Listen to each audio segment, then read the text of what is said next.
The worst pain doesn't come from strangers. It comes from the people who are supposed to love you. For 35 years, I gave everything to build a beautiful life for my daughter Caroline. I worked 70-hour weeks at my accounting firm, skipped vacations and lived in a tiny apartment just to afford her private school tuition, piano lessons, and eventually, an Ivy League education. I dreamed of giving her everything I never had. But sometimes when you give people everything, they forget how to value anything. Before we jump in, tell us where you're tuning in from, and if this story touches you, make sure you're subscribed. Because tomorrow, I've saved something extra special for you.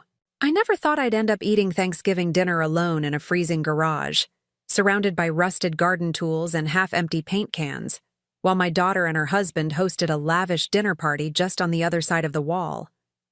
I never imagined my own flesh and blood would let her husband Daniel treat me like something shameful to be hidden away.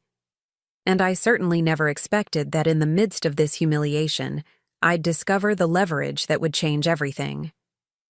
My name is Eleanor Wright.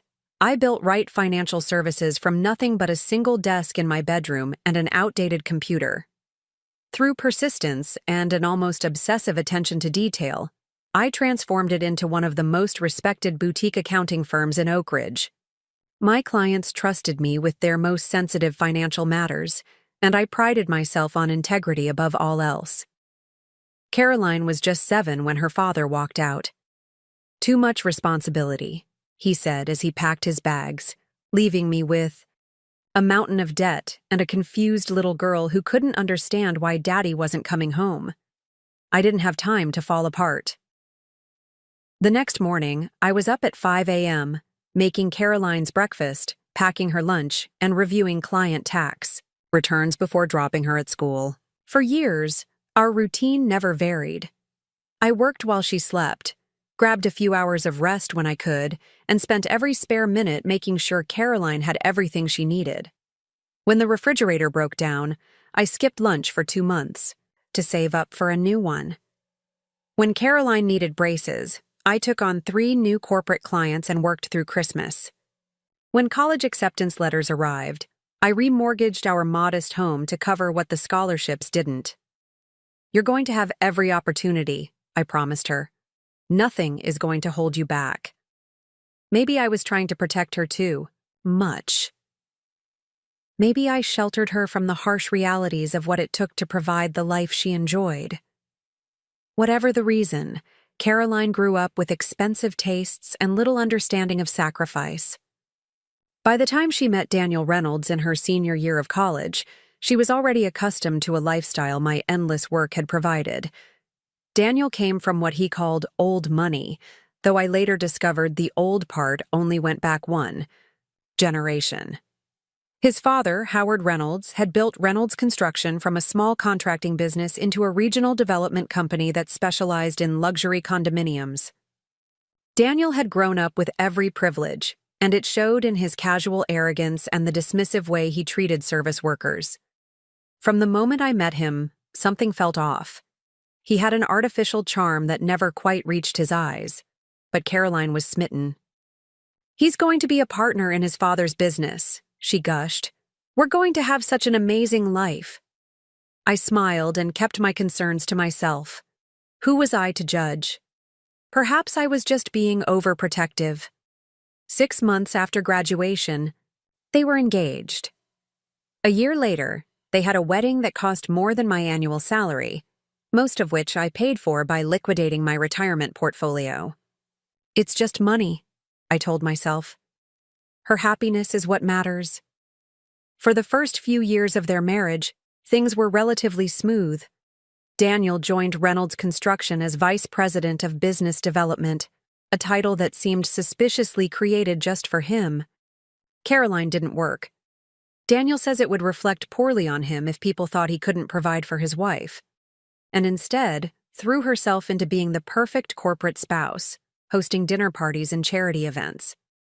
I kept my distance, visiting only when invited, careful not to impose. I continued building my business, expanding to 15 employees and moving into a proper office building. By the time I hit 60, Wright Financial Services was valued at over $7 million. Not a fortune by any means, but enough to ensure I'd have a comfortable retirement when the time came. Then 3 years ago, everything changed. Howard Reynolds had a massive stroke. After weeks in the hospital, he recovered enough to speak and move around, but the doctors were clear. His days of running a company were over. Daniel was suddenly thrust into the role of CEO, and the pressure was immense.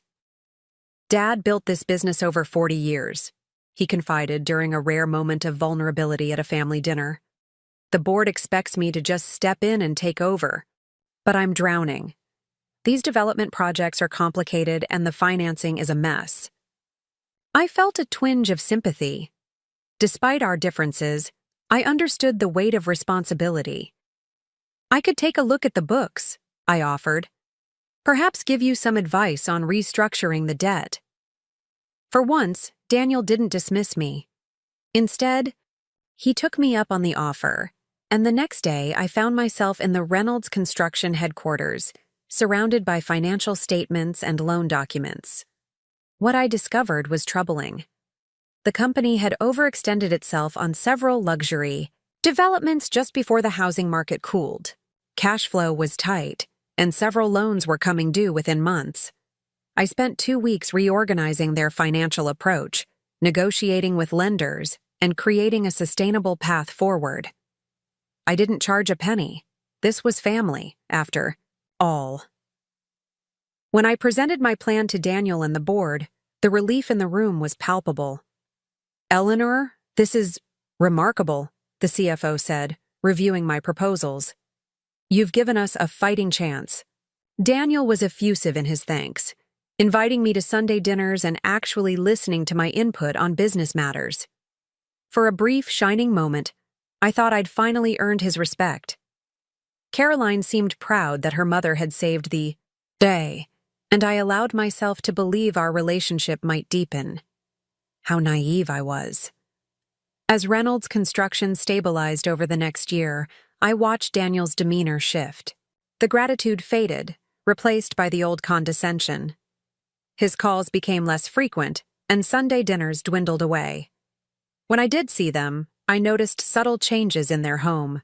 New furniture, a second luxury car, designer clothes. Despite my financial guidance emphasizing conservative spending while the company recovered, Daniel was clearly ignoring that advice. Last summer, I got a call from Caroline that sent my world spinning. "Mom, I need to ask you something important," she began, an unusual hesitancy in her voice. "Daniel and I are planning to expand the house, adding a guest wing and pool house. We need some capital to get started, and Daniel suggested that since you're getting older and Wright Financial will need new leadership soon anyway, maybe you'd consider selling it to Reynolds. We could incorporate it as our financial division." I nearly dropped the phone. "Selling my company? Caroline, I built that business from nothing. I'm not ready to retire." "But Mom, you're 63. Most people your age are already retired. And this way you'd still be involved, just not having to work so hard." Daniel says. "I don't care what Daniel says," I interrupted, immediately regretting my sharp tone. "Wright Financial is not for sale. Not now, maybe not ever." There was a long pause on the other end of the line. When Caroline spoke again, her voice had cooled significantly. "Daniel thought you might be difficult about this. He said you've always been stubborn about accepting help." Help? I couldn't believe what I was hearing.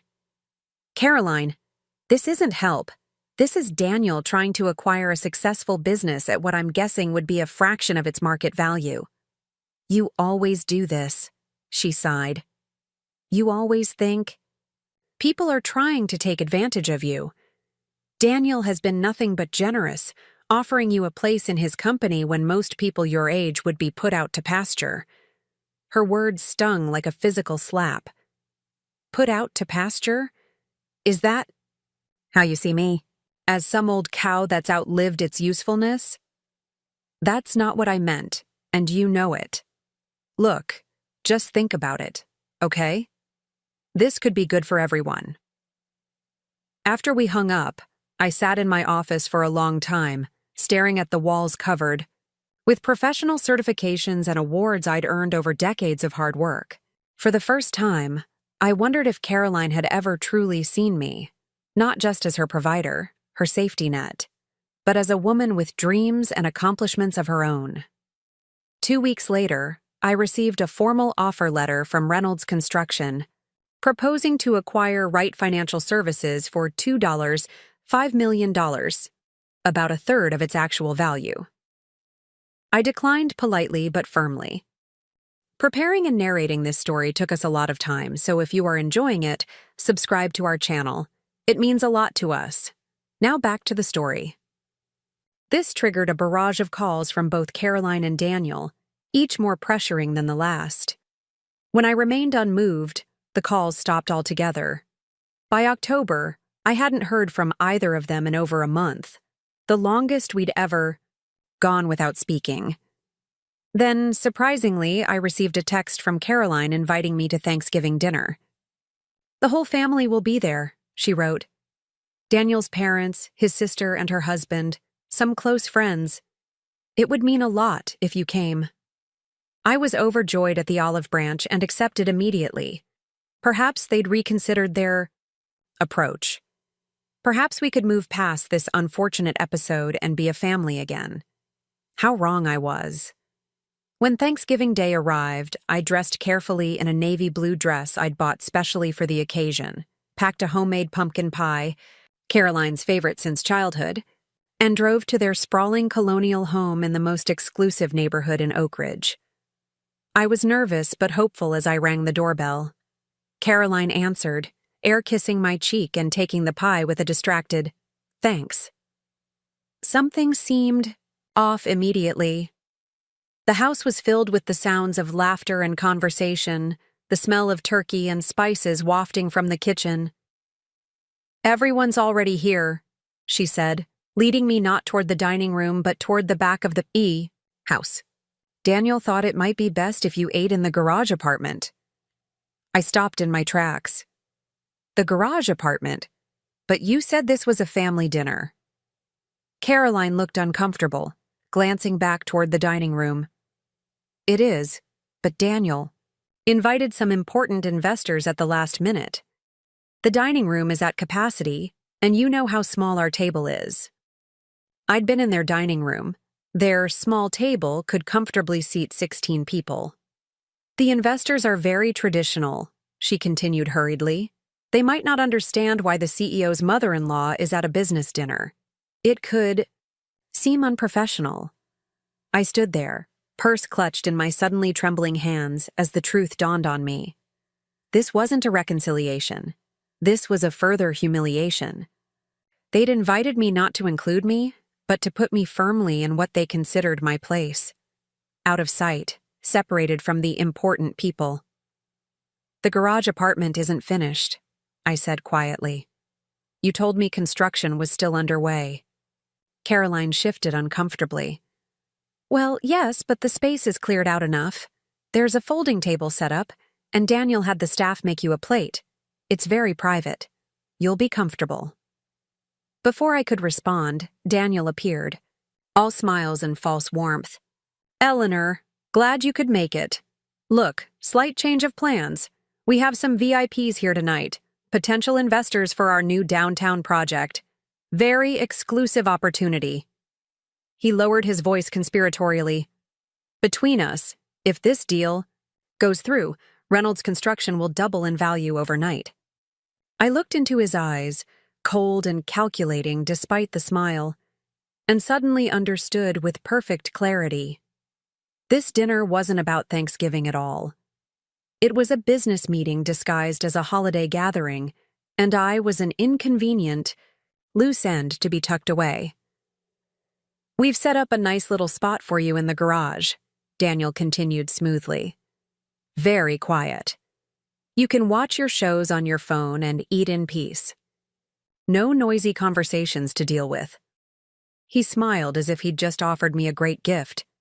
"Carla will bring you a plate shortly." I've faced many difficult moments in my life, my husband walking out, near bankruptcy in the early days of my business, Caroline's teenage rebellions. But nothing had prepared me for the sheer humiliation of that moment. My own daughter was banishing me to eat alone in a garage while she and her husband entertained important people on a holiday meant. For family. For a moment I considered leaving. I could walk out the door with what remained of my dignity and never look back. But something kept me rooted to the spot. Perhaps shock. Perhaps a morbid curiosity to see just how far they would take this charade. "Fine," I said quietly. "Show me to the garage." Daniel looked relieved, clearly having expected more resistance. He led me through the laundry room and out a side door into the attached 3-car garage. One bay had been partially cleared, with a metal folding table and a single chair set up next to some storage shelves. A small space heater hummed ineffectively against the November chill. "Carla will be right out with your food," he said, already backing toward the door. "The Wi-Fi password is on that sticky note if you want to stream something." And with that, he was gone, the door closing firmly behind him. I stood alone in the cavernous garage, surrounded by gardening equipment, sports, gear, and boxes. Through the wall, I could faintly hear the sounds of laughter and clinking glasses. The contrast between the warmth and celebration just feet away and my cold makeshift dining spot was so stark it was almost comical. 20 minutes later, a flustered-looking housekeeper appeared with a plate of food: turkey, mashed potatoes, and green beans, all lukewarm and hastily arranged. She couldn't meet my eyes as she set it down on the metal table. "Mrs. Wright, I'm so sorry," she whispered. "This isn't right. I tried to tell them." "It's not your fault, Carla," I assured her, recognizing her from previous visits. "Thank you for bringing this out." She hesitated, then quickly pulled a dinner roll wrapped in a napkin from her pocket. "I saved this for you. The good ones with the butter inside. They're almost gone in there." The small act of kindness nearly undid me. I thanked her and she hurried back inside, clearly afraid of being caught showing me compassion. I sat down at the wobbly folding table and stared at my cooling Thanksgiving dinner. 35 years of sacrifice had led to this moment. I'd given everything to provide Caroline with opportunities, security, love, and in return, I was deemed unworthy of a seat at her table. I picked up my fork, then set it down again without taking a bite. The garage was cold despite the space heater, and the distant sounds of celebration only emphasized my isolation. I pulled my phone from my purse, thinking I might distract myself with a video as Daniel had so generously suggested, when an email notification appeared on my screen. It was from Howard Reynolds, Daniel's father. Subject: "Need to talk. Urgent." The message was brief. "Eleanor, cannot reach you by phone. Daniel making catastrophic mistake with Westfield Heights project. Using company as personal piggy bank. Board being misled. Have documentation. Need your financial expertise before it's too late. Please call. Confidential line only. 555-0192. Howard." I stared at the screen, my dinner forgotten. Howard Reynolds, who had been sidelined after his stroke, was reaching out to me directly, bypassing his own son. And he had documentation of financial misconduct. In that cold garage, sitting at a folding table with a plate of cooling food, something shifted inside me. The hurt and humiliation didn't disappear, but they were joined by something else. A calm, clear certainty about what needed to happen next. I stood up, leaving my untouched dinner on the table. I took one last look around the garage, at the luxury cars parked in the other bays, the expensive golf clubs, the high-end mountain, bikes, all symbols of the prosperity that my financial rescue had helped make possible. Then I walked out through the side door into the crisp November air, got into my car, and drove away without looking back. As I pulled out of their driveway, I called the number Howard had sent. Despite the holiday, he answered on the second. "Ring, Eleanor, thank God. We need to talk. How soon can you come over?" "I'm on my way now," I replied, a new resolve strengthening my voice.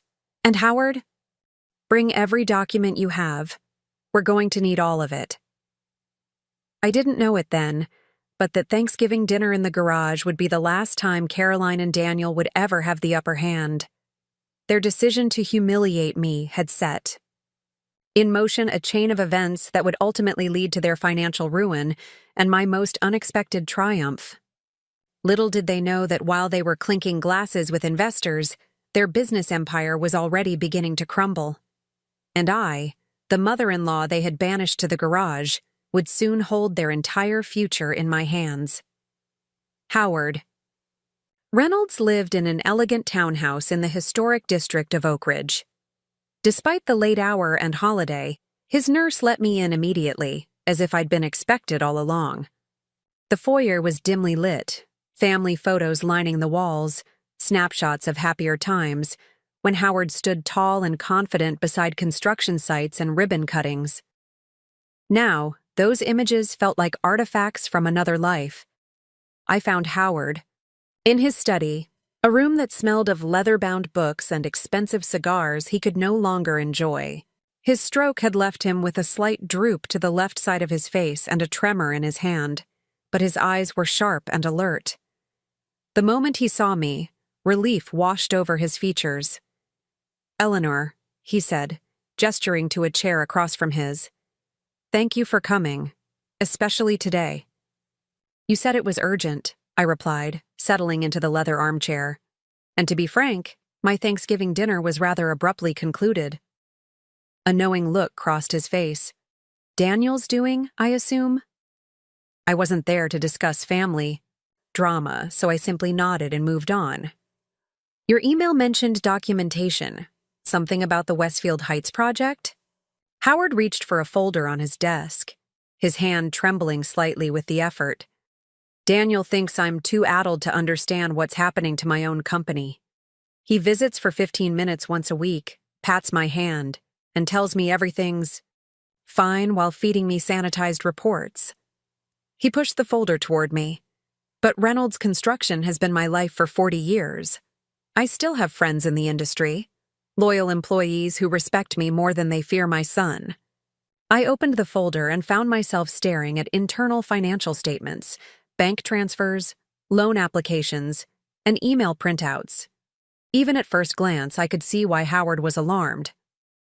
The Westfield Heights project, a luxury condominium, development that was supposed to be Reynolds Construction's crowning achievement, was being systematically bled dry. "He's siphoning funds," I said, flipping through the pages. "Moving money from the construction budget into, what are these shell companies? Coastal Ventures, Blue Harbor Holdings, and Pinnacle Investments," Howard replied, his voice tight, with controlled anger. "All registered to anonymous LLCs, but my sources confirmed they trace back to Daniel and several of his college friends. He's been draining millions meant for Westfield Heights and funneling it into these entities." I continued reviewing the documents, my accountant's mind cataloging each violation. "These equipment rentals are billed at 3 times market rate. These subcontractors don't even exist. And these material costs are grossly inflated. Meanwhile, the actual construction is using substandard materials," Howard added, sliding over photos of the development site. "They're cutting corners everywhere while billing for premium quality. When these condos start falling apart in 5 years, Reynolds Construction will be destroyed. Not just financially, but our reputation will be ruined. My life's work gone." "Why not take this to the board?" I asked, though I suspected I knew the answer. Howard's bitter laugh confirmed my suspicion. "Daniel replaced 3 board members with his fraternity brothers last year. The others are kept in the dark with manipulated reports. The ones who ask questions get intimidated into silence or pushed out." I leaned back, processing everything. "And what exactly do you want me to do, Howard? I'm not a board member or a shareholder in Reynolds Construction." "No," he agreed, "but you're the best financial investigator I know. You saved the company once before when you restructured our debt. And more importantly, you have no reason to protect Daniel, not after how he's treated you." I raised an eyebrow.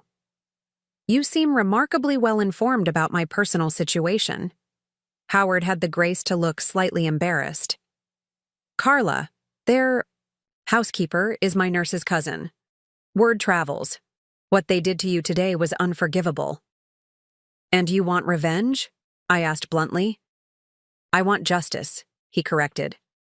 For the company, for the employees whose jobs are at risk, for the clients who trust us to build safe, quality homes.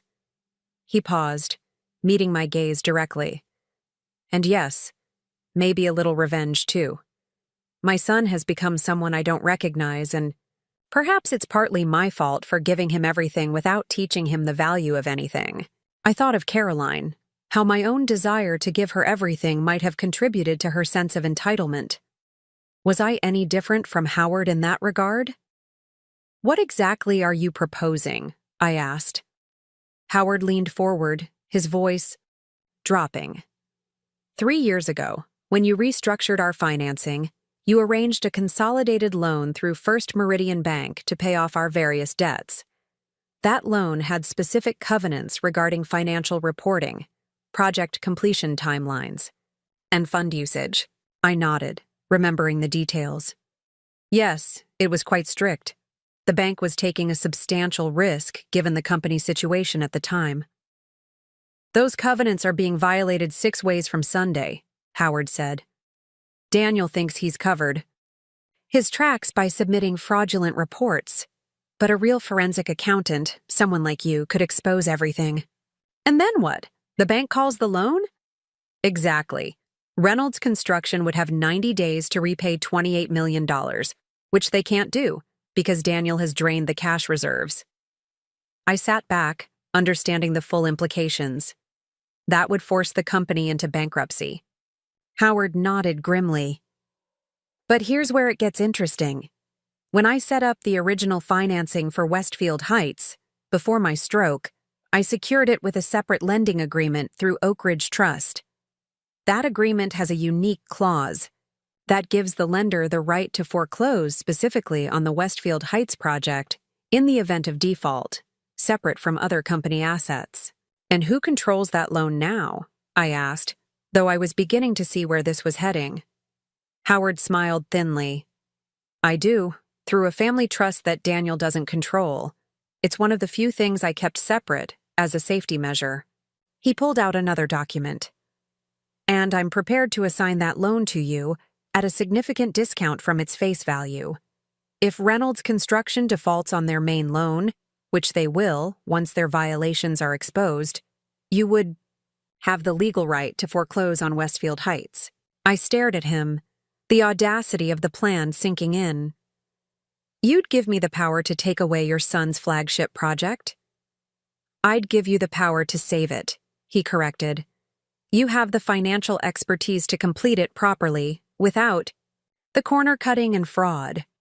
You could either finish it yourself or sell it to a reputable developer. Either way, Daniel loses his cash cow and faces the consequences of his actions. My mind was racing. With my background and contacts, I could certainly pull this off. Wright Financial Services had handled complex property transactions before, though nothing of this scale. And what do you get out of this arrangement? I asked, still wary. Howard's expression softened. Peace of mind, knowing that my company's name won't be attached to a dangerous substandard building that could hurt people. Knowing that the employees who've been loyal to me for decades won't suffer for my son's greed. He paused. And yes, a lesson taught to a son who's forgotten every value I tried to instill in him. I considered the proposal carefully. Was I really contemplating this level of retaliation? Taking down not just Daniel, but potentially affecting Caroline and others in the process. Then I remembered sitting alone in that cold garage, the sounds of laughter echoing through the wall, the message clear. I was no longer family. I was an inconvenience to be hidden away. I'll need time to review everything thoroughly, I said finally. And I'll want my own legal team to look over the loan assignment. Howard nodded, clearly expecting this response. Of course, but we need to move quickly. The deeper Daniel digs this hole, the more damage will be done to innocent people. I understand, I said, gathering the documents into the folder. I'll be in touch within 48 hours. As I stood to leave, Howard caught my hand. His grip was weaker than it once had been, but still conveyed urgency. Eleanor, one more thing. If you do this, there's no going back. Daniel will know. Someone exposed him. He'll come looking for whoever is responsible. I thought of my daughter's dismissive tone, her willingness to banish me to the garage while she dined with important people. I thought of Daniel's calculated effort to acquire my company at a fraction of its worth. Let him come, I said quietly. I'll be ready. The next morning, while most people were enjoying leftover turkey and family time, I was in my office, with the shades drawn, meticulously going through Howard's documents. By midday, I'd confirmed his allegations.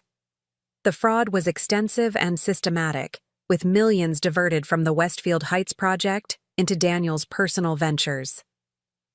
I called my attorney, Vivian Chen, and asked her to meet me immediately.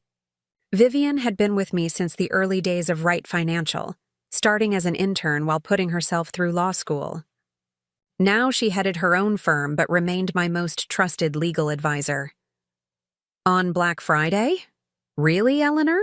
She grumbled, but showed up 40 minutes later, stylish even in casual clothes. I spread the documents across my conference table. I need you to verify the legality of this loan assignment and confirm that the foreclosure clause would be enforceable. Vivian raised an eyebrow at the Reynolds construction letterhead, but asked no questions as she began reviewing. After an hour of silent reading, occasionally making notes, she looked up. This is solid. The clause is unusual but perfectly legal. If you acquire this loan and Reynolds Construction defaults on their main financing, you'd have clear rights to foreclose specifically on the Westfield Heights project. She paused. But Eleanor, this is Daniel's project, Caroline's husband. This would be... What? I asked when she didn't finish. Ruthless? Crossing a line? I was going to... say life-changing, she replied carefully. For everyone involved, including you. I nodded, appreciating her candor. I know. But sometimes lines need to be crossed when others have already trampled all boundaries of decency and respect. Vivian didn't press further. She'd been with me long enough to know when I'd made up my mind.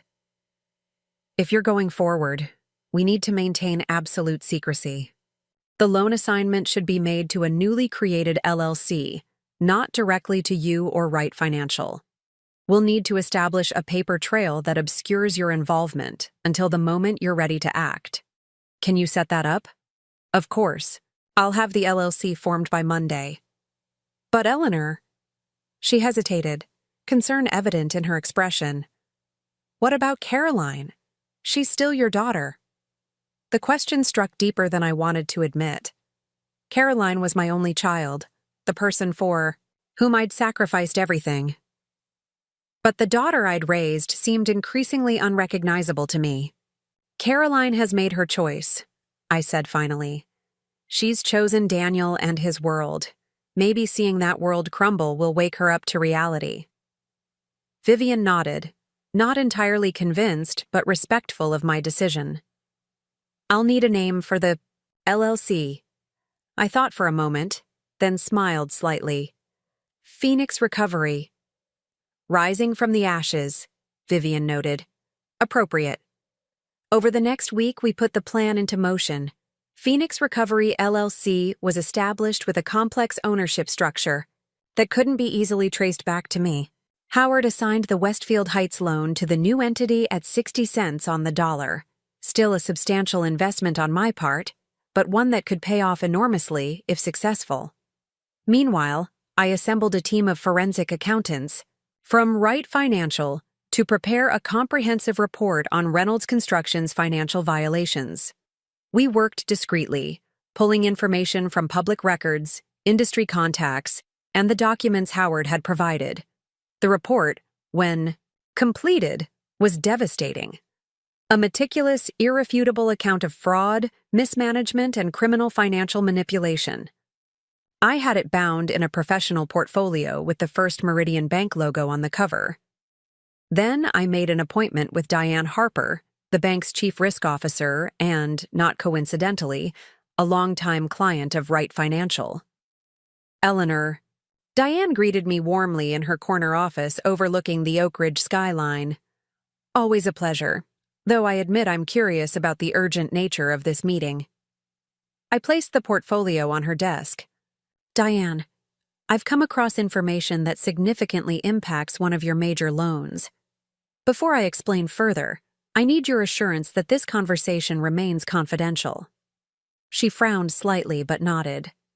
Of course, client confidentiality is fundamental to our relationship.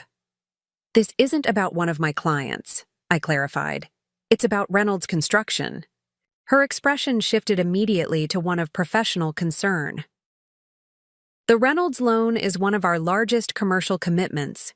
Is there something I should know? Everything in this report, I said, tapping the portfolio. I've uncovered systematic fraud in their Westfield Heights development. They're violating multiple covenants in your loan agreement while submitting falsified reports to cover it up. Diane's face hardened as she opened the portfolio and began scanning its contents. I watched as her professional demeanor gave way to growing alarm. These diversions of funds, she muttered, flipping pages. The substandard materials, falsified inspection reports. She looked up sharply. How did you come by this information? I have sources within the company who are concerned about potential liability, I said, keeping my answer deliberately vague. Everything in that report can be independently verified through the documentation provided. Diane continued reading, her expression growing graver by the minute. This is extensive, criminal, potentially. She closed the portfolio and fixed me with a penetrating stare. Eleanor, I appreciate you bringing this to our attention, but I have to ask, why? What's your interest in Reynolds Construction? I had prepared for this question. Professional integrity. The banking and financial services communities in Oak Ridge are closely connected. If Reynolds defaults on this loan due to fraud, it affects all of us. And, I added, deciding a partial truth would be more convincing, I did some consulting work for them after Howard's stroke. I feel a certain responsibility to ensure that work isn't undermined by subsequent mismanagement. Diane seemed to accept this explanation. We'll need to verify everything, of course. Of course, I agreed. Take whatever time you need. But I would suggest moving with some urgency. The longer this continues, the more funds are being diverted. She nodded, already reaching for her phone. I'll have our audit team begin immediately. Thank you, Eleanor. This was unexpected, but I appreciate your professional courtesy in bringing it forward.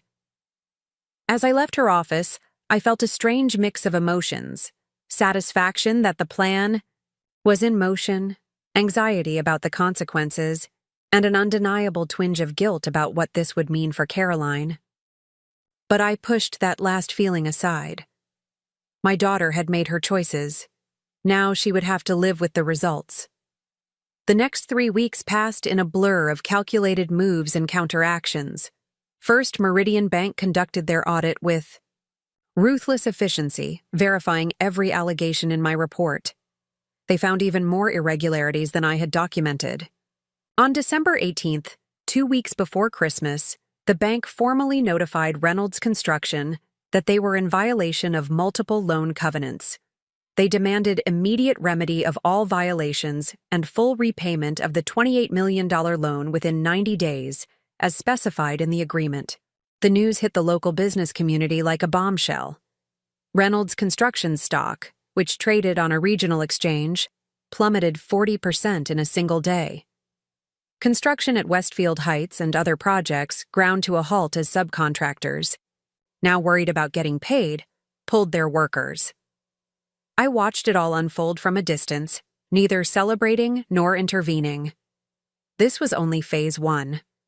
Daniel's response was predictable, a combination of public denials, frantic behind-the-scenes negotiations, and increasingly desperate attempts to raise capital.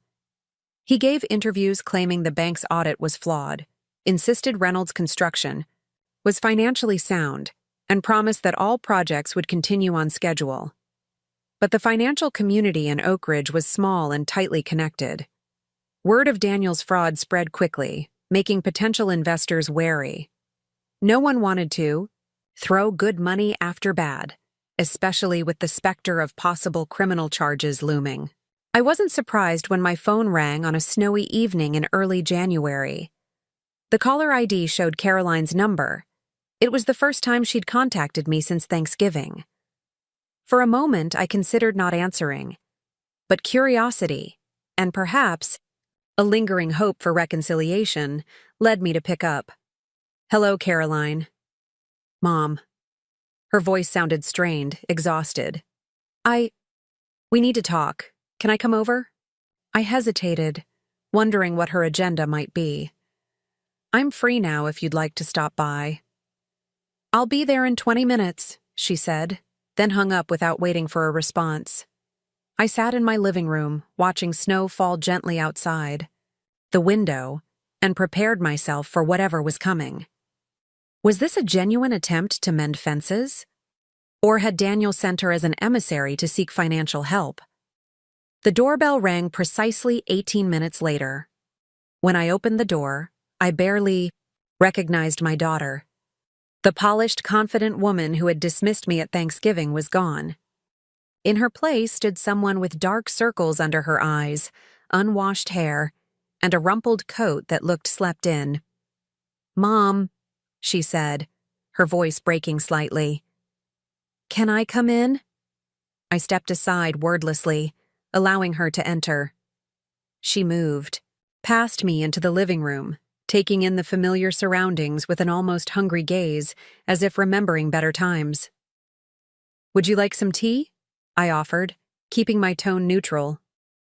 "Please," she whispered, sinking onto the couch. I busied myself in the kitchen, using the familiar ritual of tea-making to collect my thoughts. When I returned with 2 steaming mugs, Caroline was staring at the family photos on my mantel, pictures from her childhood, her graduation, simpler times. "Thank you," she said, accepting the tea. She wrapped her hands around the mug as if seeking warmth beyond what the beverage provided. We sat in silence for a long moment before she finally spoke.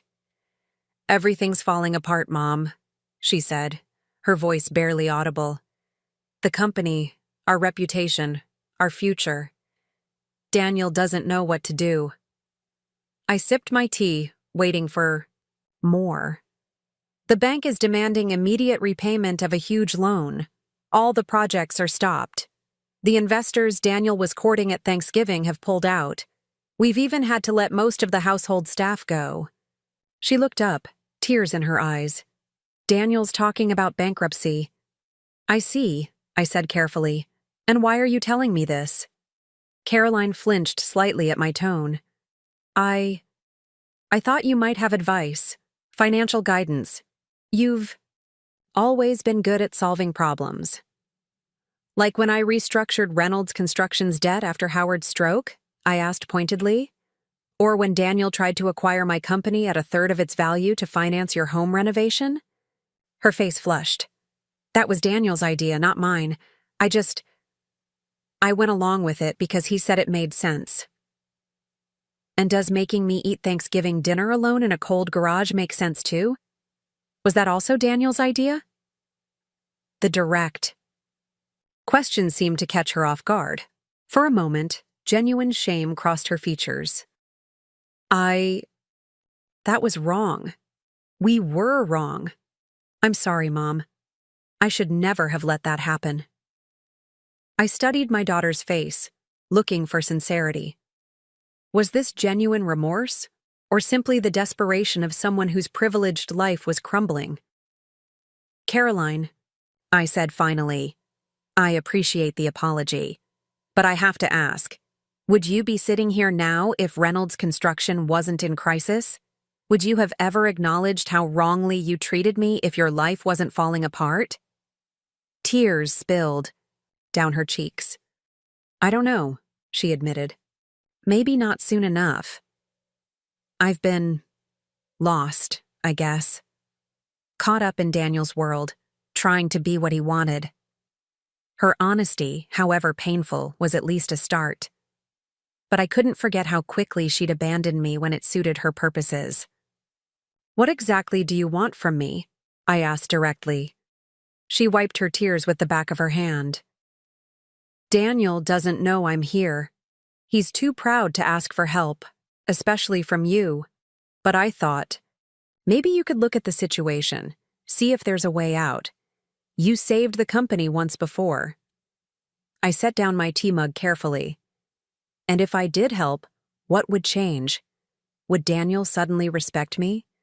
Would I be welcome at your table next, Thanksgiving, or would I be sent back to the garage when I'm no longer useful? Caroline winced at the harshness of my questions. It wouldn't be like that, she insisted. Daniel knows he made mistakes. He's desperate, Mom. We both are. Desperation isn't the same as growth or change, I observed. It's just fear of consequences. She looked down at her hands. What can I say to convince you we've learned our lesson? Nothing, I replied honestly. Words don't matter now, only actions. And from what I can see, Daniel's actions are those of someone scrambling to save himself, not someone who's had a moral awakening. Caroline's shoulders slumped in defeat. So, you won't help us? I considered my next words carefully. This was a pivotal moment, perhaps my last chance to reach my daughter before the next phase of my plan unfolded. I'll make you an offer, I said slowly. Not to save Reynolds Construction, that's beyond salvaging in its current form, but to give you a personal lifeline. She looked up, eyes wide with surprise and nascent hope.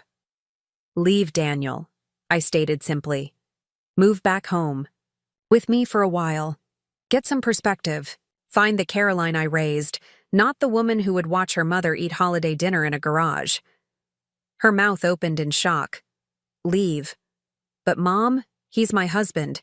We're going through a rough patch, but we're still a family. Are you? I asked pointedly. Or are you just an accessory to his ambitions? Does he value you, Carolyn, or what you represent, the perfect corporate wife who never questions his decisions? That's not fair, she protested. But I could see doubt creeping into her expression. Isn't it? When was the last time Daniel asked about your dreams, your goals? When was the last time you even remembered having any of your own? She had no immediate answer, which told me everything. Think about it, I continued more gently. My door is open to you, just you, not as a package deal with Daniel. If you decide your marriage is truly worth saving after you've had some distance and perspective, that will be your choice. But right now, you're drowning alongside him, and I'm offering you a lifeboat. Caroline stared at me for a long moment, conflict evident in her eyes. Finally, she set down her mug and stood up. I need to think about this, she said quietly. It's a lot to process. I nodded, also rising. Take the time you need. But Caroline, I added as she moved toward the door, don't wait too long.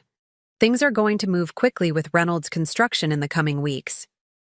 She paused, hand on the doorknob. What do you mean by that? I met her gaze evenly. Just that bankruptcy proceedings have a momentum of their own once they begin. Make your decisions before others make them for you. As I watched her car disappear down my snowy driveway, I wondered if I'd done the right thing. Was offering her an escape hatch an act of maternal love, or was I simply ensuring I wouldn't be collateral damage in the destruction I was about to unleash? Either way, the next phase of my plan was already in motion. That morning, First Meridian Bank had formally declared Reynolds Construction in default after the company failed to provide an acceptable remediation plan for the covenant violations. The 90-day repayment clock was now ticking, but everyone in the financial community knew they wouldn't last that long. The stage was set for Phoenix Recovery to make its move. And when it did, Daniel Reynolds would discover that the mother-in-law he had banished to the garage now held the foreclosure papers to his entire empire. The mid-January morning dawned steel gray and bitter cold, perfect weather for what was about to unfold. I dressed with particular care. A charcoal gray suit, pearl earrings, and the ruby brooch that had been my grandmother's. There's something about facing your adversaries that demands armor, even if it's only psychological. Vivian arrived promptly at 8:30, immaculate in a navy pantsuit, carrying a sleek leather portfolio. "Are you absolutely certain about this?" she asked, not for the first time since our plan had been set in motion. "More certain than I've been about anything in years," I replied, checking my reflection one last time. The woman staring back at me looked calm, determined, powerful. Everything I needed to be today. We took my car to the Reynolds Construction headquarters, a gleaming glass building that had once symbolized Howard's success and now represented Daniel's hubris. The lobby was notably emptier than on my previous visits, the atmosphere subdued. A receptionist I didn't recognize directed us to the main conference room on the executive floor. "They think we're from First Meridian Bank," Vivian murmured as we stepped into the elevator. "The element of surprise is still intact." I nodded, steeling myself for what was to come. "Remember, let me take the lead, no matter how heated things." The conference room was already occupied when we arrived. Daniel sat at the head of the table, hair perfectly coiffed despite the dark circles under his eyes. Caroline sat beside him, and I felt a momentary pang seeing her there. She hadn't contacted me since our conversation at my home. Had she even considered my offer, or had loyalty to Daniel won out automatically? Flanking them were Reynolds Construction's CFO, Greg Patterson, and their corporate attorney, Martin Wells, a shark in an expensive suit known for aggressive tactics. Two other board members I recognized from company events filled out their side of the table. The moment I walked through the door, Daniel's expression shifted from professional neutrality to shock, then immediate hostility. "What the hell is she doing here?" he demanded, half rising from his chair. Caroline's face had gone pale, her eyes darting between Daniel and me with something akin to panic. I smiled pleasantly, as if I'd been invited to a dinner party rather than walking into hostile territory. "Good morning, Daniel. I believe we have some business to discuss." Martin Wells recovered first. Mr. Reynolds was expecting representatives from First Meridian Bank. "This meeting is private and by invitation only." Vivian stepped forward smoothly. "We're not from First Meridian. I'm Vivian Chen, legal counsel, and this is Eleanor Wright, of Phoenix Recovery LLC. "Phoenix Recovery?" Greg Patterson frowned, flipping through papers in front of him. "That entity isn't on our creditor list." "It is now," I said, taking a seat at the table without waiting for an invitation. "Phoenix Recovery has acquired the senior secured loan on the Westfield Heights development from Oak Ridge Trust." A heavy silence fell over the room as the implications sank in.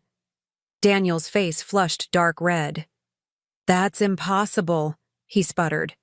"That loan is held in my father's family trust. He wouldn't." "He would, and he did," I interrupted calmly. Howard was quite concerned about the direction of the project, particularly the fraudulent financial reporting and substandard materials being used.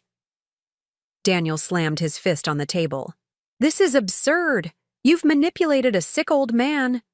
"Your father is cognitively sound and legally competent," Vivian interjected, her tone professionally detached. The loan assignment was properly executed and recorded. Phoenix Recovery now holds all rights and remedies associated with the Westfield Heights financing. Martin Wells leaned forward, eyes narrowed. "Even if that's true, which we'll need. To verify, First Meridian is our primary lender. Any discussions about Reynolds Construction's financial situation should include them." I smiled thinly.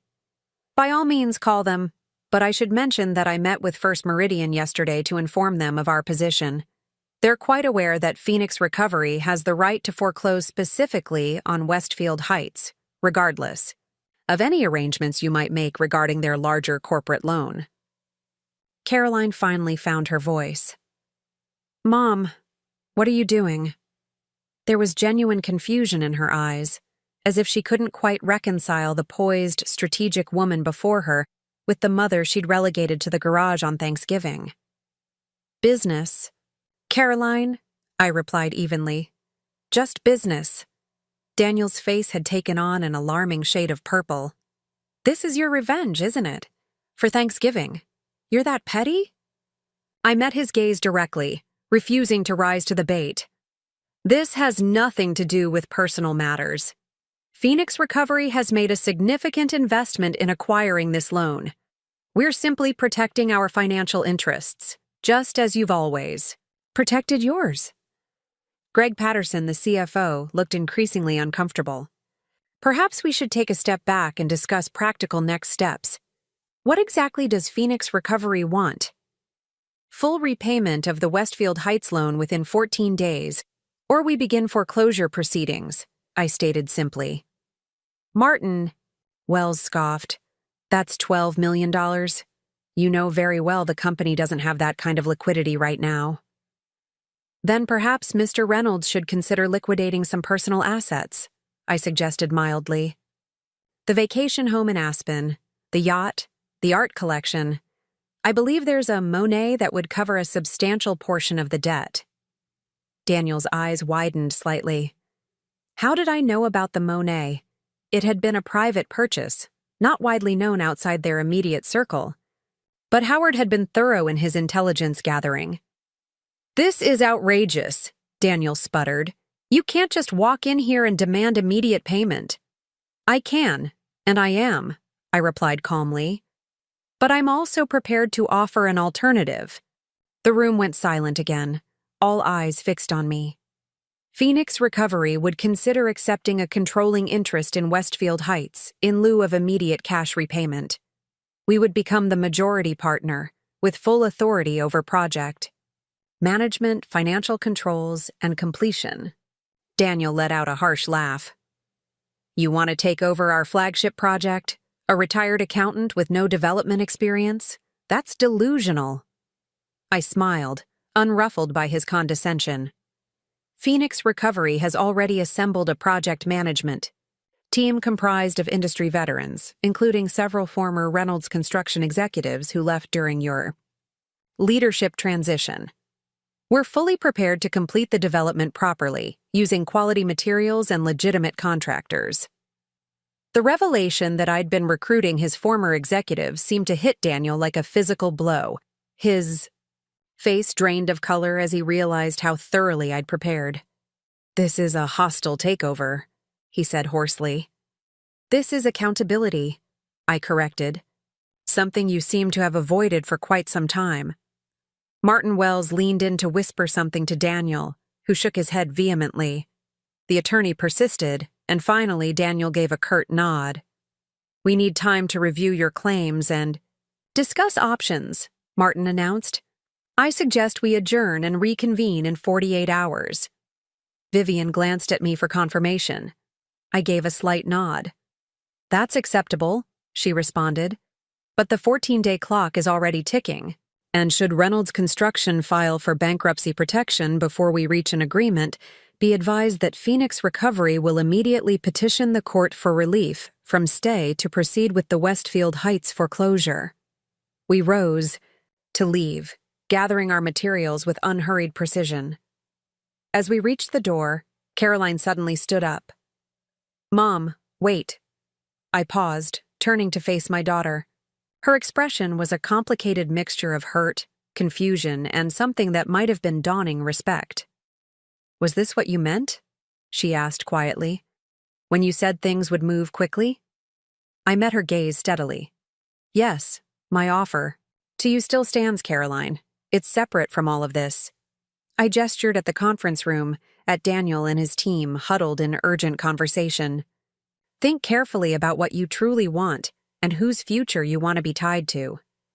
Daniel's head snapped up. What offer? What is she talking about?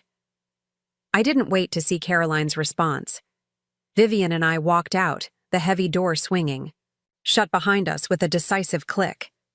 In the elevator, Vivian exhaled slowly. That went about as expected. Daniel is furious but backed into a corner. He'll try to find a way out, I noted. Probably approach Howard directly to rescind the loan assignment. Already anticipated, Vivian assured me. Howard left this morning for his medical rehabilitation center in Arizona. He'll be unavailable for intensive treatment for the next 3 weeks, by which time everything will be settled one way or another. I nodded, impressed yet again by Vivian's thoroughness. And First Meridian? Fully briefed and on board. They're actually relieved to have us deal with Westfield Heights separately. It simplifies their position with the rest of Reynolds Construction's assets. As we exited the building into the crisp winter air, I felt lighter than I had in months. The confrontation had gone exactly as planned, with Daniel caught completely off guard. Phase 3 of my strategy was now in motion. What now? Vivian asked as we reached my car. Now we wait, I replied. Daniel will scramble to find financing, call in favors, maybe even try to sell assets quickly. But given the company's current reputation and his own damaged credibility, I doubt he'll succeed within 14 days. And if he somehow does? I smiled slightly. Then we take the money and walk away. But I don't think that's how this will play out. I was right. Over the next week, Reynolds Construction's desperate maneuvers played out exactly as I'd anticipated. Daniel approached several local banks for emergency financing, only to be rebuffed. He tried to sell off smaller projects to generate cash, but potential buyers, aware of the company's precarious position, offered only pennies on the dollar. News of the company's troubles had spread throughout the Oak Ridge business community. Subcontractors demanded payment up front before returning to job sites. Suppliers put orders on hold. The regional stock exchange suspended trading of Reynolds Construction shares pending financial clarification. I watched it all unfold from a distance, neither intervening nor celebrating. This wasn't about joy or revenge, it was about justice and consequences. On day 10, my phone rang. It was Caroline again. Can we meet? She asked without preamble. Not at your house this time. Somewhere neutral. We arranged to meet at Riverside Park at a secluded bench overlooking the water. When I arrived, Caroline was already there, bundled against the cold in a parka I didn't recognize, simpler and less ostentatious than her usual attire. Thank you for coming, she said as I sat beside her. I studied her face, noting the signs of stress, but also a certain clarity in her eyes that hadn't been there before. Of course. We sat in silence for a moment, watching a pair of ducks navigate the partially frozen river. You're really going to take Westfield Heights, she said. Finally, not a question but a statement of acceptance. Yes. Daniel's tried everything, called in every favor, begged every contact. She shook her head slowly. Nobody will touch us. The banks, investors, even his college friends, they've all disappeared. I said nothing, waiting for her to continue. He's different now, she went on, her voice lower. Angry all the time, drinking too much. Last night he threw a glass against the wall when I suggested selling the house to pay off some debt. A flicker of concern passed through me. Has he ever been violent toward you? No, she said quickly. Not physically, just the anger, the blame. He says none of this would have happened if I'd kept you happy, kept you in line. The words stung, revealing just how Daniel truly viewed my daughter, not as a partner, but as a tool to manage her mother. And what do you think? I asked carefully. Caroline turned to look at me directly. I think I've been blind to who he really is to who I've become around him. She paused, her breath forming small clouds in the cold air. "I'm leaving him, Mom. I've already packed what matters. The rest. It's just stuff." A complex wave of emotions washed over me. Relief, vindication, and a deep, abiding sadness for what my daughter had endured and lost. "Where will you go?" I asked, though I suspected I knew the answer. "I was hoping. Your offer still stands? To stay with you for a while?" I reached over and took her gloved hand in mine. "My door is always open to you, Caroline. Always."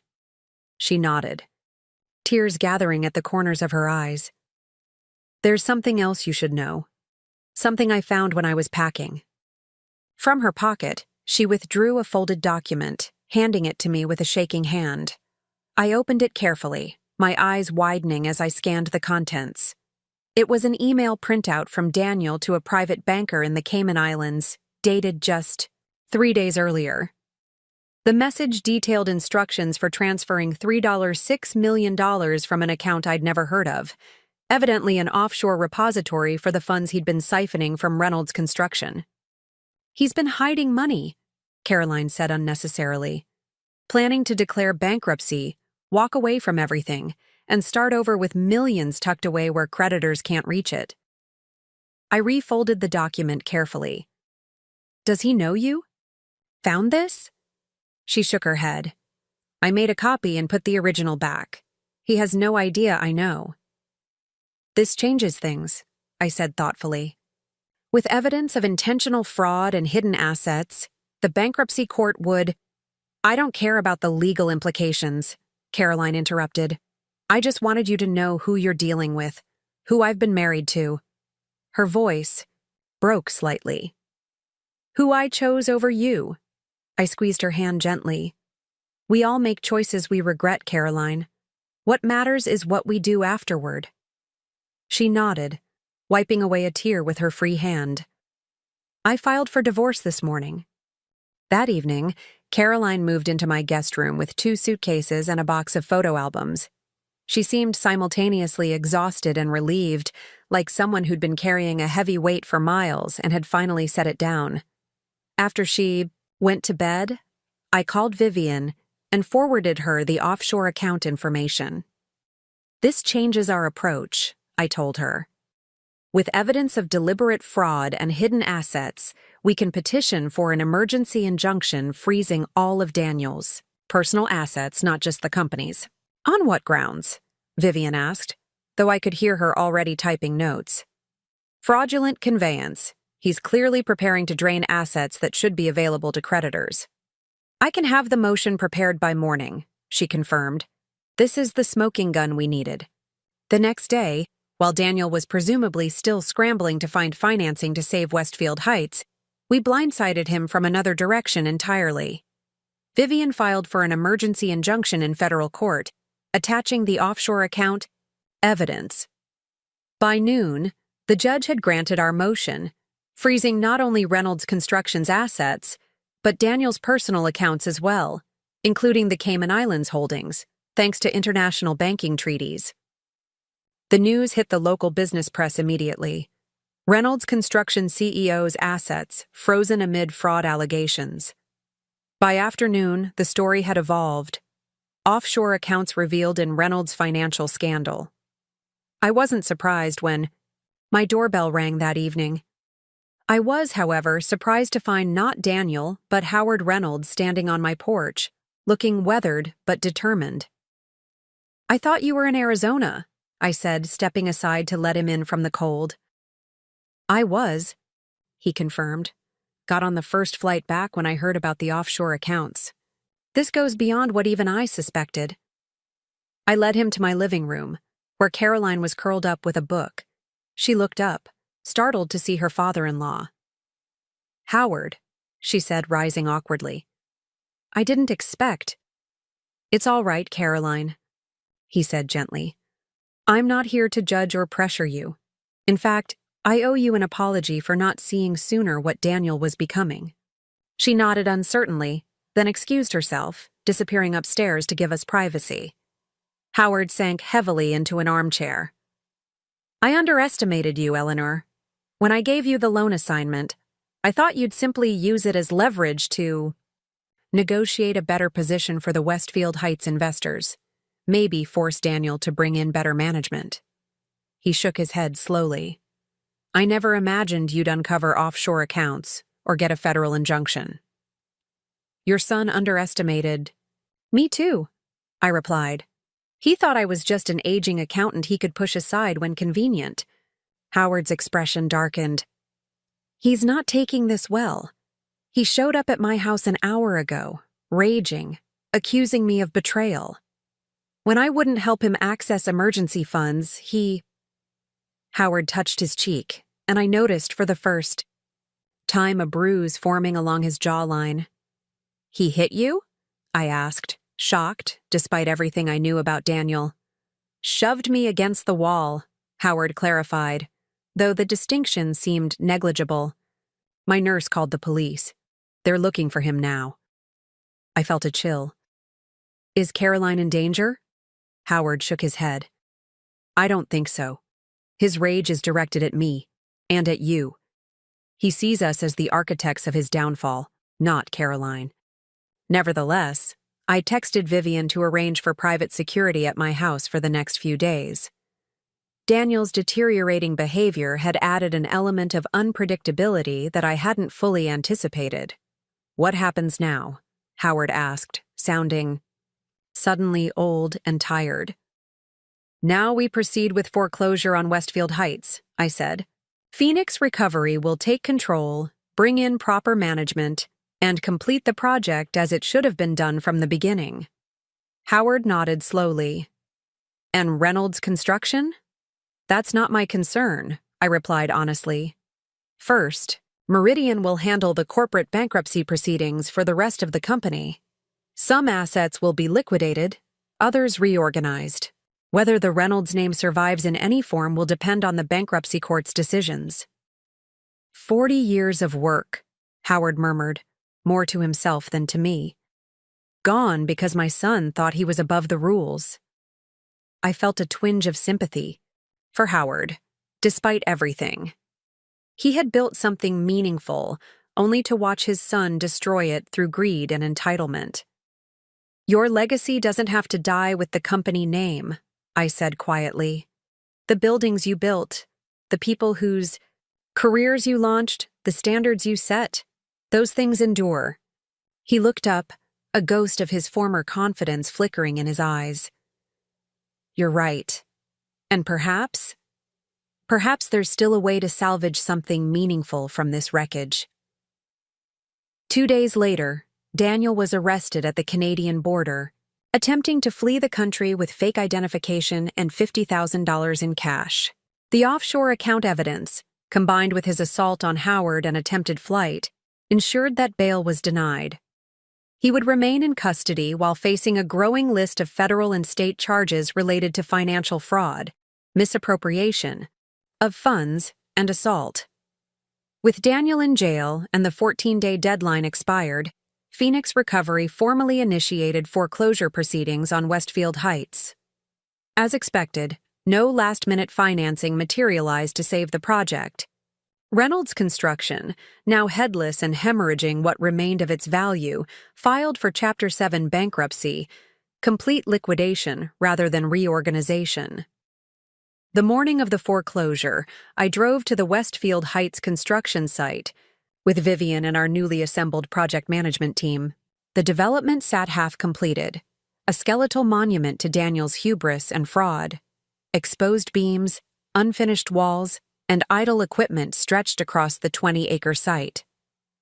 As we walked through what would eventually be the central plaza, Howard Reynolds joined us, moving slowly but purposefully with his cane. I've been reviewing your plans for completing the project, he said without preamble. The revised blueprints, the upgraded materials, the new contracting team. It's good work, better than what Daniel had planned. Thank you, I replied, somewhat surprised by his presence. We've tried to stay true to the original vision while correcting the structural and safety issues. Howard nodded, surveying the site with a developer's experienced eye. I'd like to be involved if you're amenable, not as an owner. I've accepted that Phoenix Recovery now controls Westfield Heights, but perhaps as a consultant. These buildings were supposed to be my legacy. I'd like to ensure they're something I can be proud of, even if they no longer bear my name. I considered his offer. Having Howard's expertise would undoubtedly benefit the project, and there was something fitting about allowing him to complete what he'd started, even in this diminished capacity. I think that could be arranged, I said. We'll have our attorneys draw up a consulting agreement. He extended his hand, and we shook on it. A simple business gesture that somehow carried the weight of reconciliation and new beginnings. As we continued our tour of the site, I found myself reflecting on the extraordinary turn of events that had brought me here. 3 months ago, I had been eating Thanksgiving dinner alone in a garage, humiliated and dismissed by my daughter and son-in-law. Now I stood as the owner of what would become, once properly completed, one of the most valuable real estate developments in Oak Ridge. But more important than the financial victory was the personal one. Caroline was home, beginning the slow process of rebuilding her life and our relationship. She had filed for divorce from Daniel and was starting therapy to understand how she'd lost herself in his world of appearances and status. "Eleanor," Vivian called, interrupting my thoughts. "The project manager needs your signature on these permits to restart construction." I nodded, returning to the present moment and the work ahead. There would be challenges, of course. Completing Westfield Heights properly would require significant additional investment beyond what we'd already committed. The tarnished reputation of the project would need to be rehabilitated through transparent communication and demonstrable quality. But as I signed the permit applications that would allow construction to resume, I felt a profound sense of satisfaction. Not because I had orchestrated Daniel's downfall, though his betrayal certainly deserved consequences, but because I had reclaimed my power, my dignity, and most importantly, my daughter. The foreclosure on their family business wasn't just about financial assets changing hands. It was about fundamental values being reasserted, about truth prevailing over deception, about substance triumphing over appearance. As we prepared to leave the site, I received a text message from Caroline. "Made dinner reservations for us tonight. A proper table this time. Love you, Mom." I smiled, putting my phone away. The garage dinner on Thanksgiving had been painful, but in retrospect, it had been necessary. The catalyst that awakened me from years of acquiescence and forced me to stand up, not just for my financial interests, but for my fundamental worth as a person.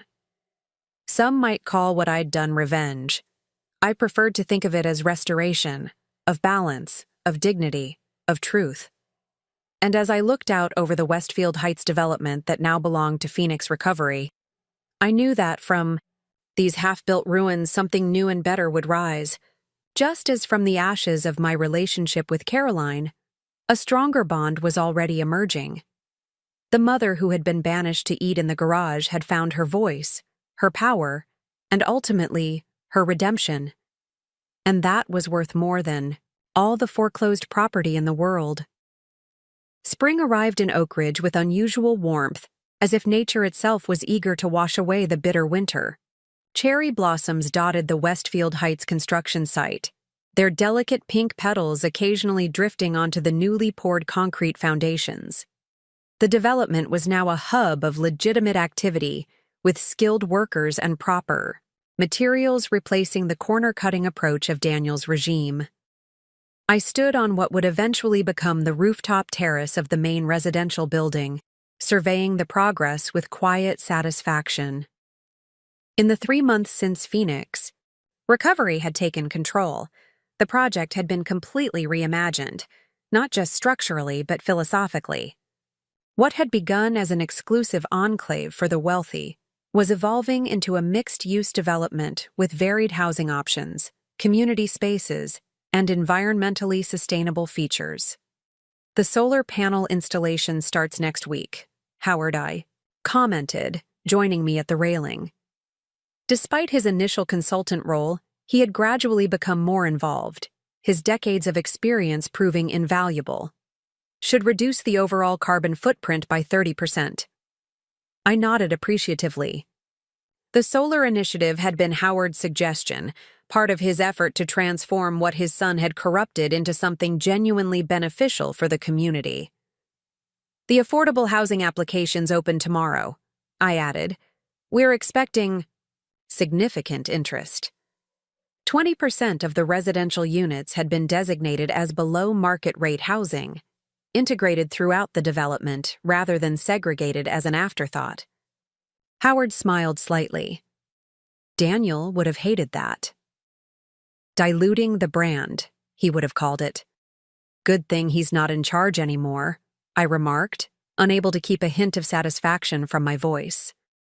Daniel remained in custody, awaiting trial, having been denied bail for a second time after evidence emerged of additional offshore accounts. The criminal case against him had expanded to include tax evasion, wire fraud, and conspiracy charges.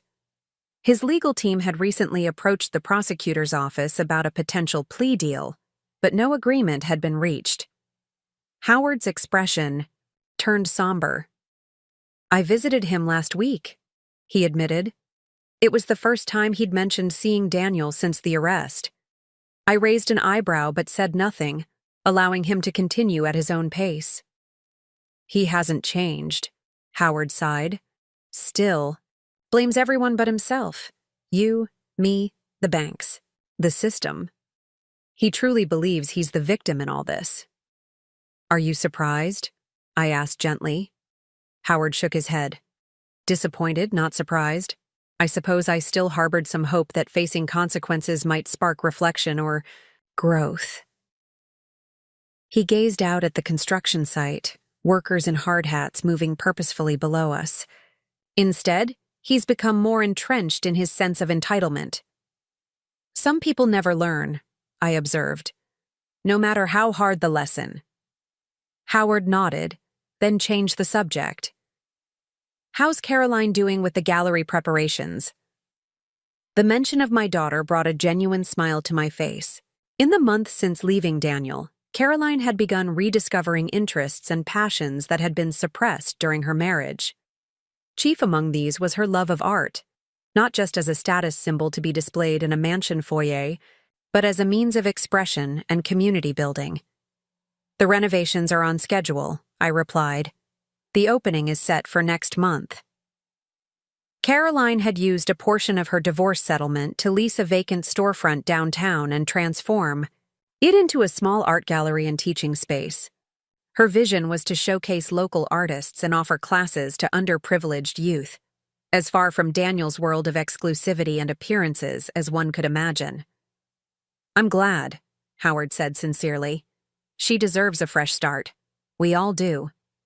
As if summoned by our conversation, my phone buzzed with a text from Caroline. Meeting with the framing contractor just finished. Everything on track. Lunch later? I replied affirmatively, then turned back to Howard. The Zoning Commission asked for one more review of the community center plans. Could you join that meeting next Thursday? He nodded, making a note in his phone. Our working relationship had evolved into something approaching friendship, an unexpected development, but not an unwelcome one. We were united not just by our shared experience with Daniel's betrayal, but by a genuine desire to salvage something positive from the wreckage of Reynolds Construction. Just as we were preparing to leave the rooftop, Vivian appeared at the access door, tablet in hand and a concerned expression on her face. Eleanor, we need to talk, she said without preamble. There's been a development. Howard took the hint. I'll check on the Eastern Foundation work, he said, excusing himself tactfully. Once we were alone, Vivian handed me her tablet. I just received this from Martin Wells, Daniel's former attorney. The screen displayed an email with a PDF attachment. I skimmed the message, my pulse quickening as I grasped its implications. Is this legitimate? I asked, looking up at Vivian. Unfortunately, yes, she confirmed. Martin has left the firm that represented Reynolds Construction. He's now working independently and seems eager to distance himself from Daniel's activities, but the documents he's provided appear authentic. I've already verified several key details. I scrolled through the PDF, internal memos, email exchanges, and meeting notes that Martin had apparently retained. They painted a disturbing picture. Daniel's fraud went beyond what we had already uncovered. He had been systematically siphoning funds from not just Westfield Heights, but from every Reynolds construction project for the past 3 years, and he hadn't been working alone. Gregory Patterson, I murmured, spotting the CFO's name repeatedly in the documents. He was complicit from the beginning. And 3 board members, Vivian added, plus several project managers who've already left the company. The scale of the conspiracy was staggering. What we had initially believed to be one man's hubris had actually been an organized scheme involving multiple executives, all collaborating to defraud investors, banks, and contractors. "Why is Martin sharing this now?" I asked immediately, suspicious of the timing. "Self-preservation," Vivian replied pragmatically. "The federal investigation is expanding. He claims he discovered these additional documents after leaving the firm and wants to cooperate before prosecutors come knocking on his door." I considered the implications. This could significantly impact Daniel's criminal case. "Absolutely," Vivian agreed. "What was already serious has just become potentially devastating. With evidence of a broader conspiracy, prosecutors will likely seek maximum penalties." While I processed this information, another notification appeared on the tablet, a breaking news alert from the Oak Ridge Business Journal. Former Reynolds Construction CFO Patterson arrested in connection with fraud investigation. Events. We're moving faster than anticipated. The investigation that had begun with our evidence against Daniel was now spreading to engulf his accomplices. The foundations of power and privilege that had protected them were crumbling one by one. "There's something else," Vivian said hesitantly. "Near the end of those documents, there's a section about Caroline." My head snapped up. "What about Caroline?" "Nothing criminal," Vivian assured me quickly. "But it appears that Daniel was systematically isolating her, particularly from you. There are detailed notes about manipulating her perceptions, exploiting insecurities, even monitoring her communications." I felt a cold anger building as I found the relevant pages. There it was in clinical detail, Daniel's deliberate campaign to drive a wedge between mother and daughter. He had cultivated Caroline's material desires while subtly undermining her confidence and independence. The Thanksgiving garage incident hadn't been a spontaneous act of cruelty. It had been the culmination of a calculated strategy to completely sever our relationship. "She needs to see this," I said firmly, despite the pain I knew it would cause her. Vivian nodded in agreement. "I think so too. Better she understand the manipulation than continue to question her own judgment." I forwarded the relevant documents to my email, then texted Caroline to change our lunch plans. "Something important has come up. Can you come to my office instead? There's information you should see." An hour later, I sat with Caroline in my private office at Wright Financial, watching as she read through the evidence of Daniel's psychological manipulation. Her expression shifted from confusion to disbelief, to a cold, focused anger that reminded me startlingly of myself. "That absolute monster," she finally said, setting down the tablet with deliberate control. "All this time I've been blaming myself for being weak, for letting him influence me against you. But this was systematic, premeditated." "It wasn't your fault," I said gently. "Professional manipulators are skilled at what they do. They target strengths as much as weaknesses." Caroline shook her head, still processing. "He used my desire to please, my social anxiety, even my childhood memories. That time he reminded me how you missed my 10th birthday party for work. You didn't miss it. You were there. I remember you bringing the cake. But he kept insisting you weren't, until I actually started doubting my own memory." The revelation of this specific manipulation technique, gaslighting Caroline about her own childhood memories, made my blood boil. But I maintained my composure, focusing on supporting my daughter through this painful revelation. "What matters now is that you're free of his influence," I said. "You recognized something was wrong, and you had the courage to leave." Caroline took a deep breath, visibly gathering her strength. "You know what's strange? Instead of making me feel worse, seeing this actually helps. It confirms I wasn't crazy or overly sensitive. My instincts were right. Something was deeply wrong." I smiled, impressed by her resilience. "Trust those instincts going forward. They're clearly more reliable than you've given them credit for." She reached across the desk and squeezed my hand. "Thank you for showing me this. It can't have been an easy decision." "Truth is always better than comfortable illusions," I replied. "Even when it hurts." Caroline nodded thoughtfully. "That's going to be the motto for my gallery. Truth over comfort. Speaking of which," she checked her watch, "I should get back. The lighting contractors are coming this afternoon." As she gathered her things to leave, she paused at the door. "Mom, I'm proud of what you did. Taking control of Westfield Heights, making it into something meaningful. It's not revenge, it's justice, and the community will benefit for generations." After she left, I sat reflecting on her words. Was it justice or revenge? Perhaps elements of both, though the distinction had become less important to me over time. What mattered was that out of Daniel's greed and betrayal, something positive was emerging. Not just the reclamation of Westfield Heights, but the reclamation of my relationship with Caroline, and even a new professional chapter for myself. Phoenix Recovery was evolving beyond its initial purpose. What had begun as a vehicle for gaining leverage over Westfield Heights was developing into a legitimate enterprise focused on rehabilitating troubled real estate projects. We had already been approached about another distressed development across town, and preliminary discussions were underway with investors interested in our model of combining financial viability with community benefit. My contemplation was interrupted by another text from Vivian. "You need to see this. Turning on your office TV now." The wall-mounted screen illuminated automatically, tuned to the local news channel where a breaking story was unfolding. Anduri. Camera showed police vehicles surrounding an upscale restaurant downtown, officers escorting a handcuffed man toward a waiting cruiser. The ticker at the bottom of the screen read, "Breaking Reynolds Construction Board member James Harrington. Arrested on fraud charges." The reporter's voice provided context. "This is the third arrest today connected to the expanding Reynolds construction fraud investigation.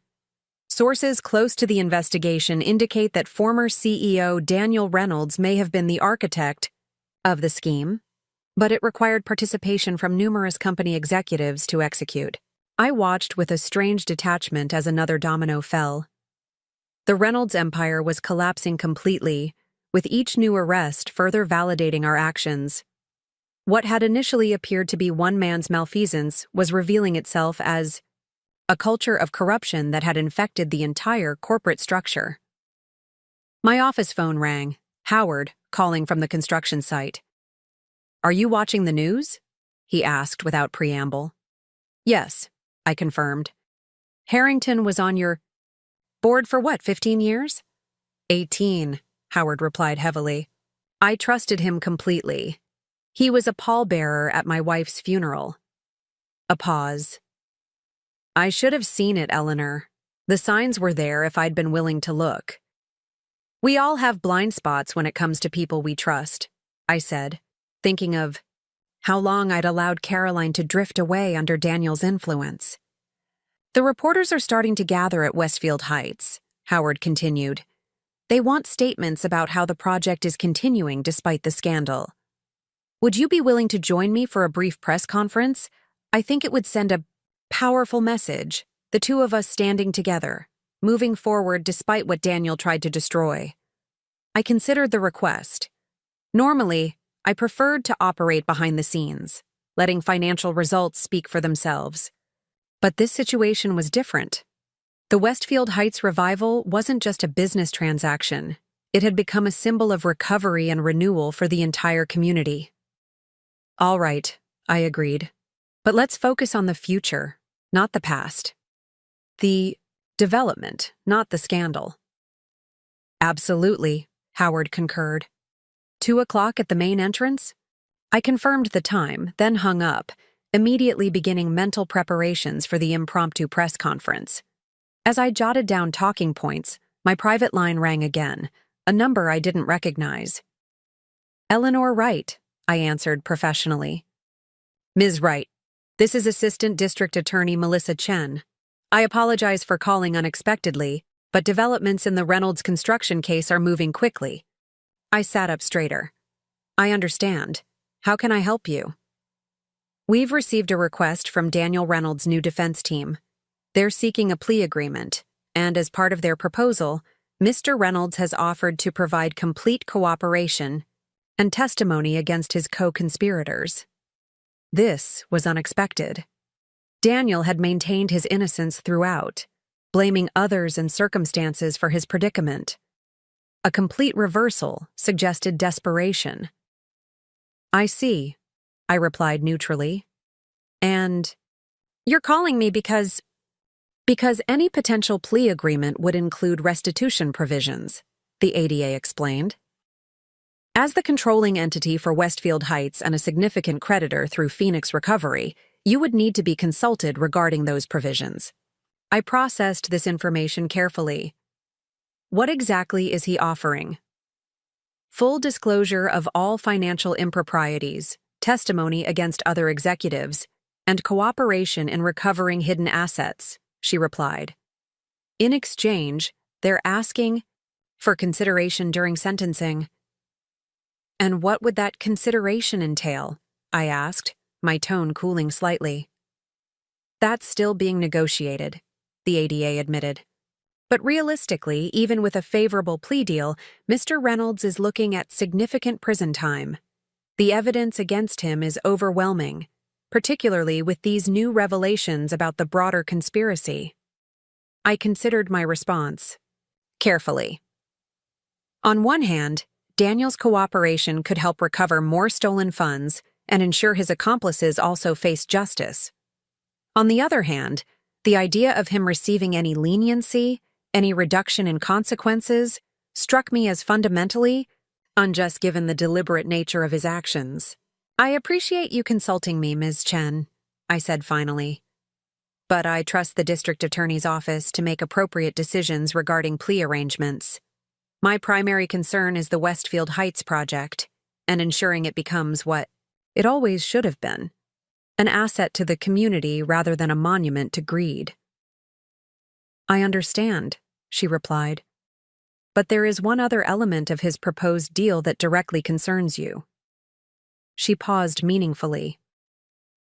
Daniel has specifically offered to relinquish any claims against properties held in his name jointly with Caroline, including their primary residence. This would streamline the divorce proceedings considerably.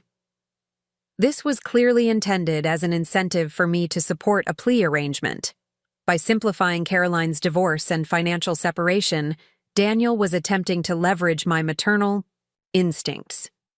My daughter's divorce proceedings are her business, not mine, I replied firmly, and certainly not a factor in decisions about criminal prosecution. Caroline is rebuilding her life on her own terms. She doesn't need concessions from Daniel to move forward. Understood, the ADA said, a note of approval in her voice. I'll convey your position to the DA. Thank you for your time, Ms. Wright. After hanging up, I sat for a moment, absorbing this latest development. Daniel's attempt to use Caroline as a bargaining chip, even from behind bars, demonstrated that he still hadn't grasped the fundamental lesson. He continued to view people as utilities, as means to an end rather than individuals with inherent dignity and worth.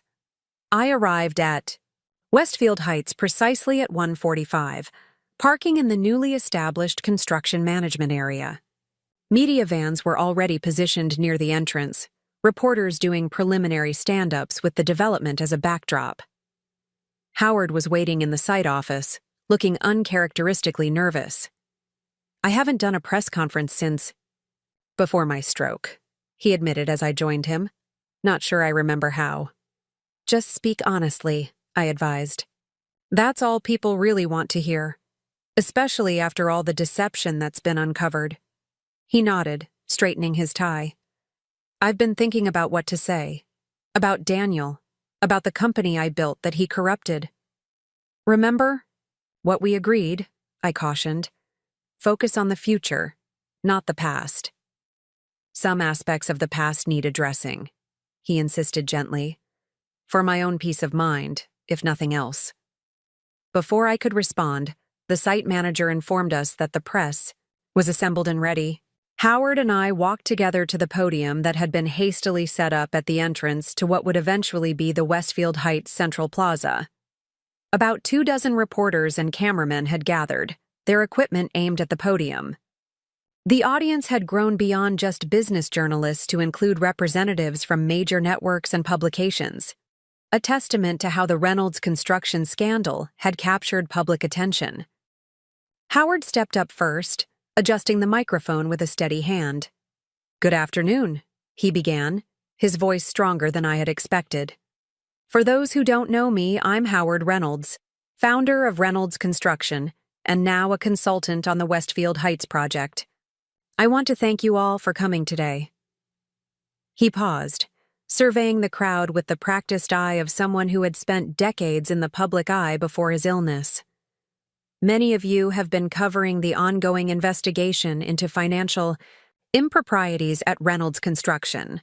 The arrests, the allegations of fraud, the hidden assets. As the founder of that company, I want to say clearly and unequivocally, what happened was wrong. It violated every principle I tried to instill in the organization over 40 years, and for that, I am profoundly sorry." Howard's public apology caught me by surprise. We hadn't discussed this approach, but watching the reporters lean forward, attentively, I understood its power. In a business culture where leaders rarely accepted responsibility, Howard's straightforward acknowledgement was refreshing. "However," he continued, "today isn't about apologies or regrets. It's about renewal and moving forward. Westfield Heights was conceived as a cornerstone development for this community. Thanks to Phoenix Recovery and Eleanor Wright, that vision is being realized in ways that are actually superior to the original concept." He gestured for me to join him at the podium, which I did, standing beside him as cameras flashed. Ms. Wright's company took control of this project when it was on the verge of collapse. Under her leadership, it has been redesigned to include affordable housing units, sustainable energy features, and community spaces that will benefit all of Oak Ridge, not just the privileged few. Howard stepped back slightly, yielding the microphone to me. I hadn't prepared formal remarks, but found the words coming naturally. "Thank you, Howard. Westfield Heights represents more than just buildings and infrastructure. It represents our community's resilience and commitment to doing things the right way, even when the easier path might be cutting corners or prioritizing profit above all else." I gestured toward the construction activity visible behind us. "What you see here is a project being built on a foundation of integrity, both literally and figuratively. The concrete being poured meets the highest safety standards. The environmental impact has been minimized through innovative design. And perhaps most importantly, this development will serve the entire community, with housing options across income, levels, and public spaces accessible to all." A reporter raised her hand, and I nodded for her to proceed. "Ms. Wright, there are rumors that you acquired control of Westfield Heights as part of a personal vendetta against Daniel Reynolds, your former son-in-law. Would you care to comment?" The directness of the question created a momentary hush. I could feel Howard tense beside me, uncertain how I would respond to this provocation. I smiled slightly. "I understand why people might view business transactions through the lens of personal relationships. But Phoenix Recovery's interest in Westfield Heights was and remains primarily financial and community-oriented. We saw a valuable asset being mismanaged and an opportunity to create something beneficial while generating appropriate returns for our investors. Another reporter jumped in. But isn't it true that Daniel Reynolds made you eat Thanksgiving dinner in the garage last year? That seems pretty personal. I felt a flash of irritation at the tabloid nature of the question, but maintained my composure. Family dynamics are complex and rarely relevant to business decisions. What is relevant is that Westfield Heights is now moving forward under new management with stronger community benefits than originally planned. I prefer to focus on those positive developments rather than personal grievances. Howard stepped back to the microphone. If I may add, having worked closely with Ms. Wright over recent months, I can attest that her decisions regarding this project have been consistently guided by sound business principles and community benefit, not personal considerations. The press conference continued for another 15 minutes, with questions gradually shifting from the scandal to the development itself, the timeline for completion, the affordable housing application process, the solar initiative. By the end, the narrative had successfully transitioned from scandal to renewal, exactly as we had hoped. As the reporters dispersed, Howard shook my hand warmly. "Well handled," he said quietly. "Especially those personal questions." "Some things are better left in the past," I replied, "or at least kept private." He nodded in understanding. "The ADA called me too, about Daniel's plea offer. I told them essentially what you did, that it's their decision, not mine." "Daniel made his choices," I said simply. "Now he can face the consequences." As we walked back toward the site office, my phone buzzed with a notification. It was an email from Caroline, sent to both Howard and me. "Saw you both on the live stream. So proud of what you're creating together. The gallery walls are being painted today, coming together beautifully. Dinner at my place this weekend to celebrate progress?" I showed the message to Howard, who smiled genuinely for the first time that day. "I'd like that," he said. "Family dinner with no hidden agendas. What a concept." The phrase struck me as the perfect encapsulation of our journey. From the manipulative Thanksgiving dinner where I'd been banished to the garage, to a genuine family meal celebrating new beginnings, the contrast couldn't have been more profound. As Howard returned to consulting with the construction manager, I took a moment to stand alone at the edge of the development, looking out over what we were building. Not just condominiums and retail spaces, but a different kind of legacy than Daniel had envisioned, one based on inclusion rather than exclusion, sustainability rather than exploitation, truth rather than deception. The woman who had eaten Thanksgiving dinner alone in a garage had transformed her humiliation into purpose, her anger into creation. The foreclosure on their family business had become not just an act of justice, but a catalyst for something far more meaningful than revenge could ever be. 1 year later, as autumn leaves painted Oak Ridge in amber and gold, I stood on the completed rooftop garden of Westfield Heights' main building. The development had transformed from a half-built monument to greed into a thriving community where residents of various income levels shared beautifully designed spaces. Children played in the central plaza, while parents chatted on benches beneath newly planted maple trees. Through floor-to-ceiling windows, I could see the community center, bustling with activity, a cooking class in one room, a job skills workshop in another. "Quite a view, isn't it?" Howard remarked, joining me at the railing. Despite using a cane, his posture had improved significantly over the past year. Regular physical therapy and the satisfaction of meaningful work had rejuvenated him beyond what any doctor had predicted. "It exceeded even my expectations," I admitted, surveying the completed development with pride. "Remember when the housing lottery opened? I wasn't sure we'd fill all the affordable units." Howard chuckled.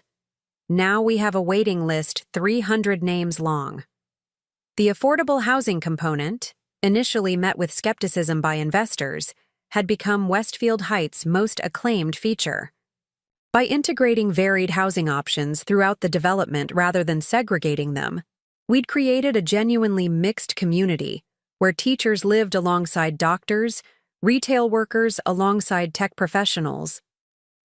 The Urban Planning Department at State University wants to use it as a case study, I mentioned. Professor Winters called yesterday about bringing students through for tours next semester. From scandal to educational model, Howard mused. Not a transformation I would have predicted. As we prepared to leave the rooftop, my phone buzzed with a notification from a news app. Daniel Reynolds, sentenced to 12 years in federal prison. For fraud, embezzlement. I showed the screen to Howard, who nodded solemnly. Justice served, finally. After months of legal maneuvering, Daniel's plea deal had collapsed when investigators discovered yet another hidden account he'd failed to disclose. The judge, clearly unimpressed by his selective cooperation, had imposed a sentence at the upper end of the federal guidelines. Caroline's gallery opening is at 7, I reminded Howard as we descended to the lobby. Will you be joining us?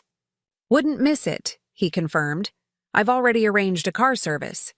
These evening events are getting harder on my old bones.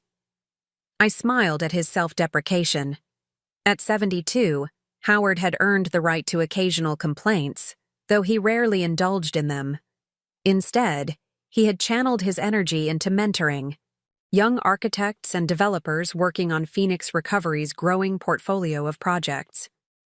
The elevator doors opened to reveal the gleaming lobby of Westfield Heights, where residents greeted us with friendly nods or casual waves. They knew us not as the people who had foreclosed on a failed development, but as the team who had delivered on promises of quality, sustainability, and community. Outside, the autumn afternoon was drawing to a close, streetlights beginning to illuminate the tree-lined boulevards. Howard's car service arrived promptly, and we parted ways with a promise to reconnect at the gallery opening. I drove myself downtown, where Caroline's gallery occupied a beautifully renovated storefront in what had once been a neglected block. Now, thanks partly to her presence, the area was experiencing a renaissance, with boutiques, cafes, and small businesses filling previously vacant spaces. Arriving early, I found Caroline directing the final preparations for her first major exhibition. Mom, perfect timing. What do you think of the lighting on the west wall? Too bright? I studied the illumination on a series of abstract canvases. It's perfect. Brings out the texture beautifully. Caroline had discovered a gift for curation, an eye for emerging talent that had quickly established her gallery as a significant cultural presence in Oak Ridge. More importantly, she had found her voice, confident, authentic, and entirely her own. The artist is nervous, she confided, gesturing toward a young woman arranging small sculptures on pedestals. First solo show. I told her we've already had interest from 3 serious collectors. I nodded approvingly, struck by how naturally Caroline had transitioned from corporate wife to arts entrepreneur. The insecure woman who had once deferred to Daniel's every preference had vanished, replaced by someone who trusted her own judgment and pursued her genuine passions. The youth program display is in the back room, she added, leading me through the main gallery. We've hung work from all 25 students. Caroline's most meaningful initiative had been a free arts education program for disadvantaged youth. Twice weekly, local teens gathered at the gallery to learn from professional artists, creating work that frequently stunned viewers with its raw emotional power. Impressive, I remarked, studying a powerful mixed-media piece created by a 17-year-old from Oak Ridge's most challenged neighborhood. This one has real depth. Tiana's already been offered a scholarship to the Art Institute, Caroline said proudly. Her first gallery show, and she's gotten serious attention. As we continued our tour, I marveled at the journey that had brought us here. From that humiliating Thanksgiving in the garage to this moment of genuine fulfillment, not just for me, but for Caroline as well. The path had been painful, but the destination made every difficult step worthwhile. By 7 o'clock, the gallery was filled with art enthusiasts, community leaders, and proud family members of the youth program participants. Howard arrived as promised, immediately engaging a young sculptor in animated conversation about her work. The mayor made an appearance, praising the gallery's contribution to downtown revitalization. Local business owners thanked Caroline for the increased foot traffic her exhibitions had brought to the area. Parents of youth program students expressed heartfelt gratitude for opportunities their children might otherwise never have experienced. Midway through the evening, Caroline clinked a glass for attention. "Thank you all for coming tonight," she began, her voice steady and confident. "When I opened this space a year ago, I had a vision of art as something that belongs to everyone, that brings people together across differences. Looking around tonight, I see that vision becoming reality." She gestured toward the youth program display. "These young artists remind us that talent exists everywhere, but opportunity doesn't. By bridging that gap, we enrich not just individual lives, but our entire community." As applause filled the room, I felt a profound sense of rightness. This was Caroline's true self emerging, compassionate, purposeful, connected to something larger than status or appearances. "I want to thank two people who made all this possible," she continued, her gaze finding Howard and me in the crowd. "My mother, Eleanor, who taught me that it's never too late to reclaim your life and your purpose, and Howard, whose guidance and support have been invaluable to both of us during challenging times." More applause followed, but I barely heard it. I was too caught in the emotion of the moment, the realization that out of that terrible Thanksgiving had come this beautiful new reality, not just for me, but for Caroline, for Howard, and for the hundreds of people now living in and benefiting from Westfield Heights.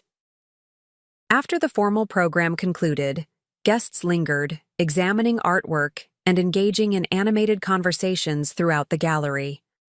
I found a quiet moment with Caroline, near a striking landscape painting.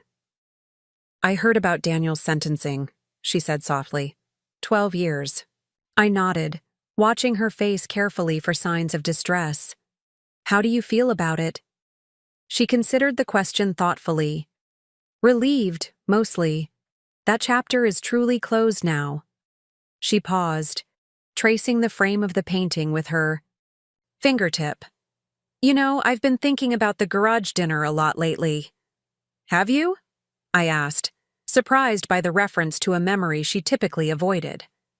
At the time, it was just about appearances, making sure Daniel's investors saw only what he wanted them to see. But looking back, I realize it was symbolic of something deeper. "What do you mean?" "He wanted to keep you out of sight because you represented truth," Caroline explained. "You saw through the facade, the performance. You were the one person who might have exposed the lie we were living." She shook her head slowly. "I didn't understand that then." "And now?" I prompted gently. "Now I understand that authenticity is everything," she replied, gesturing around the gallery. "This place works because it's real. The art is honest. The community we're building is genuine. There's no pretense, no performance." Howard approached, champagne glass in hand. "Sorry to interrupt, but I wanted to toast to Caroline's success before I head home. These old bones don't party like they used to." We clinked glasses, the three of us forming an unlikely family unit forged in the aftermath of betrayal and collapse. "To new beginnings," Howard offered. "To truth over appearances," Caroline added. "To the unexpected gifts that come from our greatest challenges," I concluded. As the evening wound down and the last guests departed, Caroline and I stood on the sidewalk outside the gallery, looking up at the illuminated sign bearing her name. "What's next for you, Mom?" she asked. "Phoenix Recovery is thriving. Westfield Heights is a success. Are you thinking about actual retirement anytime soon?" I laughed softly. Not just yet. We've acquired another distressed property on the East Side, an abandoned factory we're converting into affordable live workspaces for artists and craftspeople. Caroline raised an eyebrow. Sounds familiar. A certain gallery owner might be interested in a satellite location. The thought had crossed my mind, I admitted with a smile. Partners? Partners, she agreed, linking her arm through mine. As we walked toward our cars, I reflected on the extraordinary journey of the past year. The woman who had been banished to eat Thanksgiving dinner in a garage had not only reclaimed her dignity, but had found an entirely new purpose. By foreclosing on the Reynolds family business, I had set in motion a chain of events that ultimately liberated not just myself, but Caroline, Howard, and countless others affected by our projects. Some might still call it revenge, but I knew better. It was restoration, of values, of relationships, of community. Through the painful process of standing up for myself, I had discovered strengths I never knew I possessed and possibilities I had never imagined. This Thanksgiving would be different. Caroline was hosting dinner at her loft above the gallery. Howard would attend, along with several artists and students from the youth program who had nowhere else to go for the holiday. We would gather around a table built by a local craftsman, sharing food and stories as equals. No garages, no hidden agendas, no performances. Just truth, gratitude, and the profound understanding that sometimes the most painful rejections lead us precisely where we need to go. 5 years had passed since that fateful Thanksgiving in the garage. Oak Ridge had changed, and so had I. Phoenix Recovery had evolved from a single-purpose entity created for Westfield Heights into one of the region's most respected community development organizations. We now managed a portfolio of 8 properties, each combining affordable housing with community spaces and small business incubators. What had begun as an act of self-preservation had blossomed into a second career more fulfilling than I could have imagined. Today, I stood at the edge of our newest project, a former textile factory transformed into mixed-income housing and workspaces. The grand opening ceremony had drawn hundreds of community members, local officials, and media. The mayor had just finished cutting the ribbon, and visitors were now exploring the renovated space, admiring the preserved industrial architecture blended with modern sustainable features. "You should be proud," a familiar voice said beside me. It was Jessica Torres, the Oak Ridge Enterprise journalist who had covered the Reynolds construction scandal from its beginning. She had since become a respected business reporter known for holding corporations accountable. "It's a team effort," I replied, watching a group of children discover the courtyard playground. "Phoenix Recovery may have started with me, but it's grown well beyond one person's vision." Jessica nodded, jotting notes in her small, leather-bound notebook. "Still, quite a journey from that Thanksgiving dinner in the garage. Mind if I ask how that experience changed you?" I considered her question carefully. It was a watershed moment, the point when I finally understood that allowing others to diminish my worth wasn't a form of love or sacrifice. It was a surrender of something essential. "And Daniel? Any contact since his sentencing?" I shook my head. "None, though I understand he's eligible for parole next year." "Does that concern you?"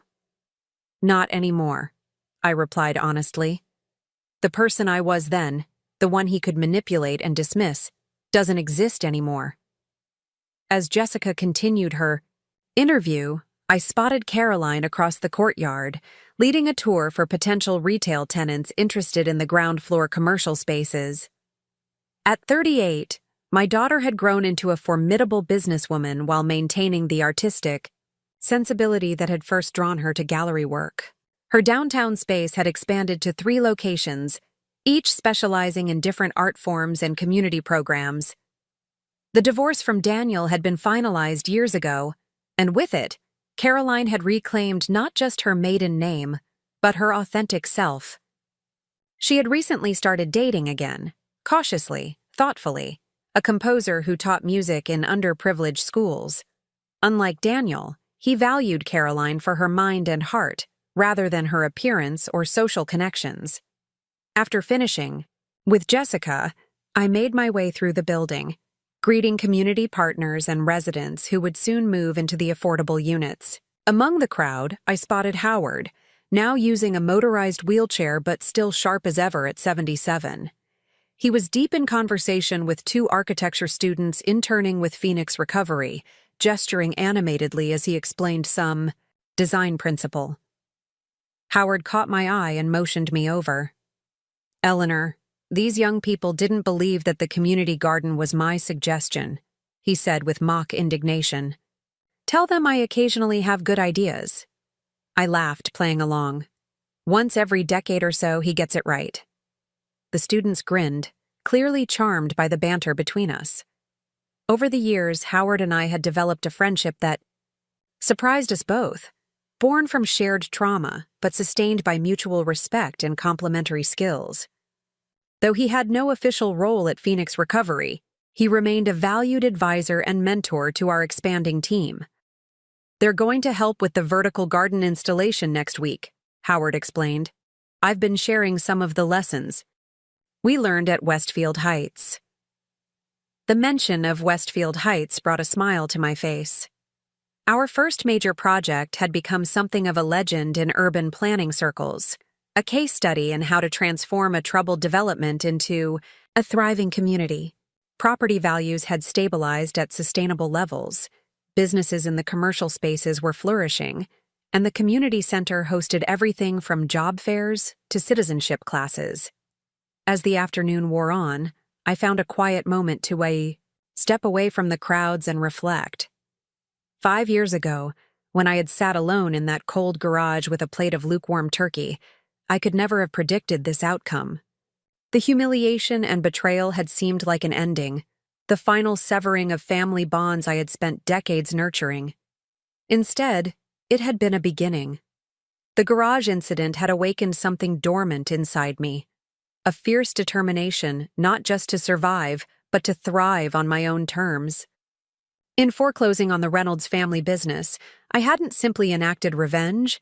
I had reclaimed my power and redirected it toward creation rather than destruction. My phone buzzed with a text from Caroline. "The mayor wants photos with us and Howard by the main entrance. Where are you?" I texted back that I'd be there in a moment, then took one last look around the converted factory. Sunlight streamed through the original clear-story windows, illuminating the common area where residents would soon gather for meals, meetings, and celebrations. Unlike the exclusive spaces Daniel had envisioned at Westfield Heights, this was a place designed for connection across differences: economic, cultural, generational. As I walked toward the entrance, I passed a wall where community members had written their hopes for the building. One comment in particular caught my eye. "A place where everyone has a seat at the table." The phrase resonated deeply. That was exactly what had been denied to me that Thanksgiving: a seat at the table, recognition of my basic dignity and worth. Now, creating spaces where everyone belonged had become my life's work. The annual Thanksgiving tradition Caroline and I had established had grown each year, expanding to include not just Howard, but residents from our developments, gallery artists, youth program participants, and others who might otherwise spend the holiday alone. We had outgrown Caroline's loft and now held the celebration in the Westfield Heights Community Center, where long tables accommodated nearly 100 guests of all ages and backgrounds. There were no assigned seats, no hierarchy, no judgment, just shared food and genuine conversation. Everyone contributed what they could, whether an elaborate dish from a family recipe or simply an extra set of hands for cleanup. What mattered wasn't the perfection of the presentation, but the authenticity of the connection. As I joined Caroline and Howard for the photos, I felt a profound sense of gratitude wash over me. The garage dinner, painful as it had been, had ultimately delivered me to this purposeful new chapter. By standing up for myself that day, by refusing to accept disrespect any longer, I had set in motion a transformation far more profound than mere revenge. Daniel had banished me to the garage because he saw me as inconvenient, irrelevant to his carefully curated image. In doing so, he had inadvertently released me from the constraints of others' expectations and freed me to discover my own untapped potential. 5 years later, the woman who had eaten alone among garden tools and old paint cans now stood at the center of a community she had helped create, not as a victim seeking justice, but as a builder crafting something meaningful from the rubble of betrayal. Sometimes, I reflected as the camera flashed, our greatest pain leads us to our greatest purpose. And sometimes, being excluded from someone else's table is exactly what we need to build a better, more inclusive one of our own. Up next, you've got 2 more standout stories right on your screen. If this one hit the mark, you won't want to pass these up. Just click and check them out.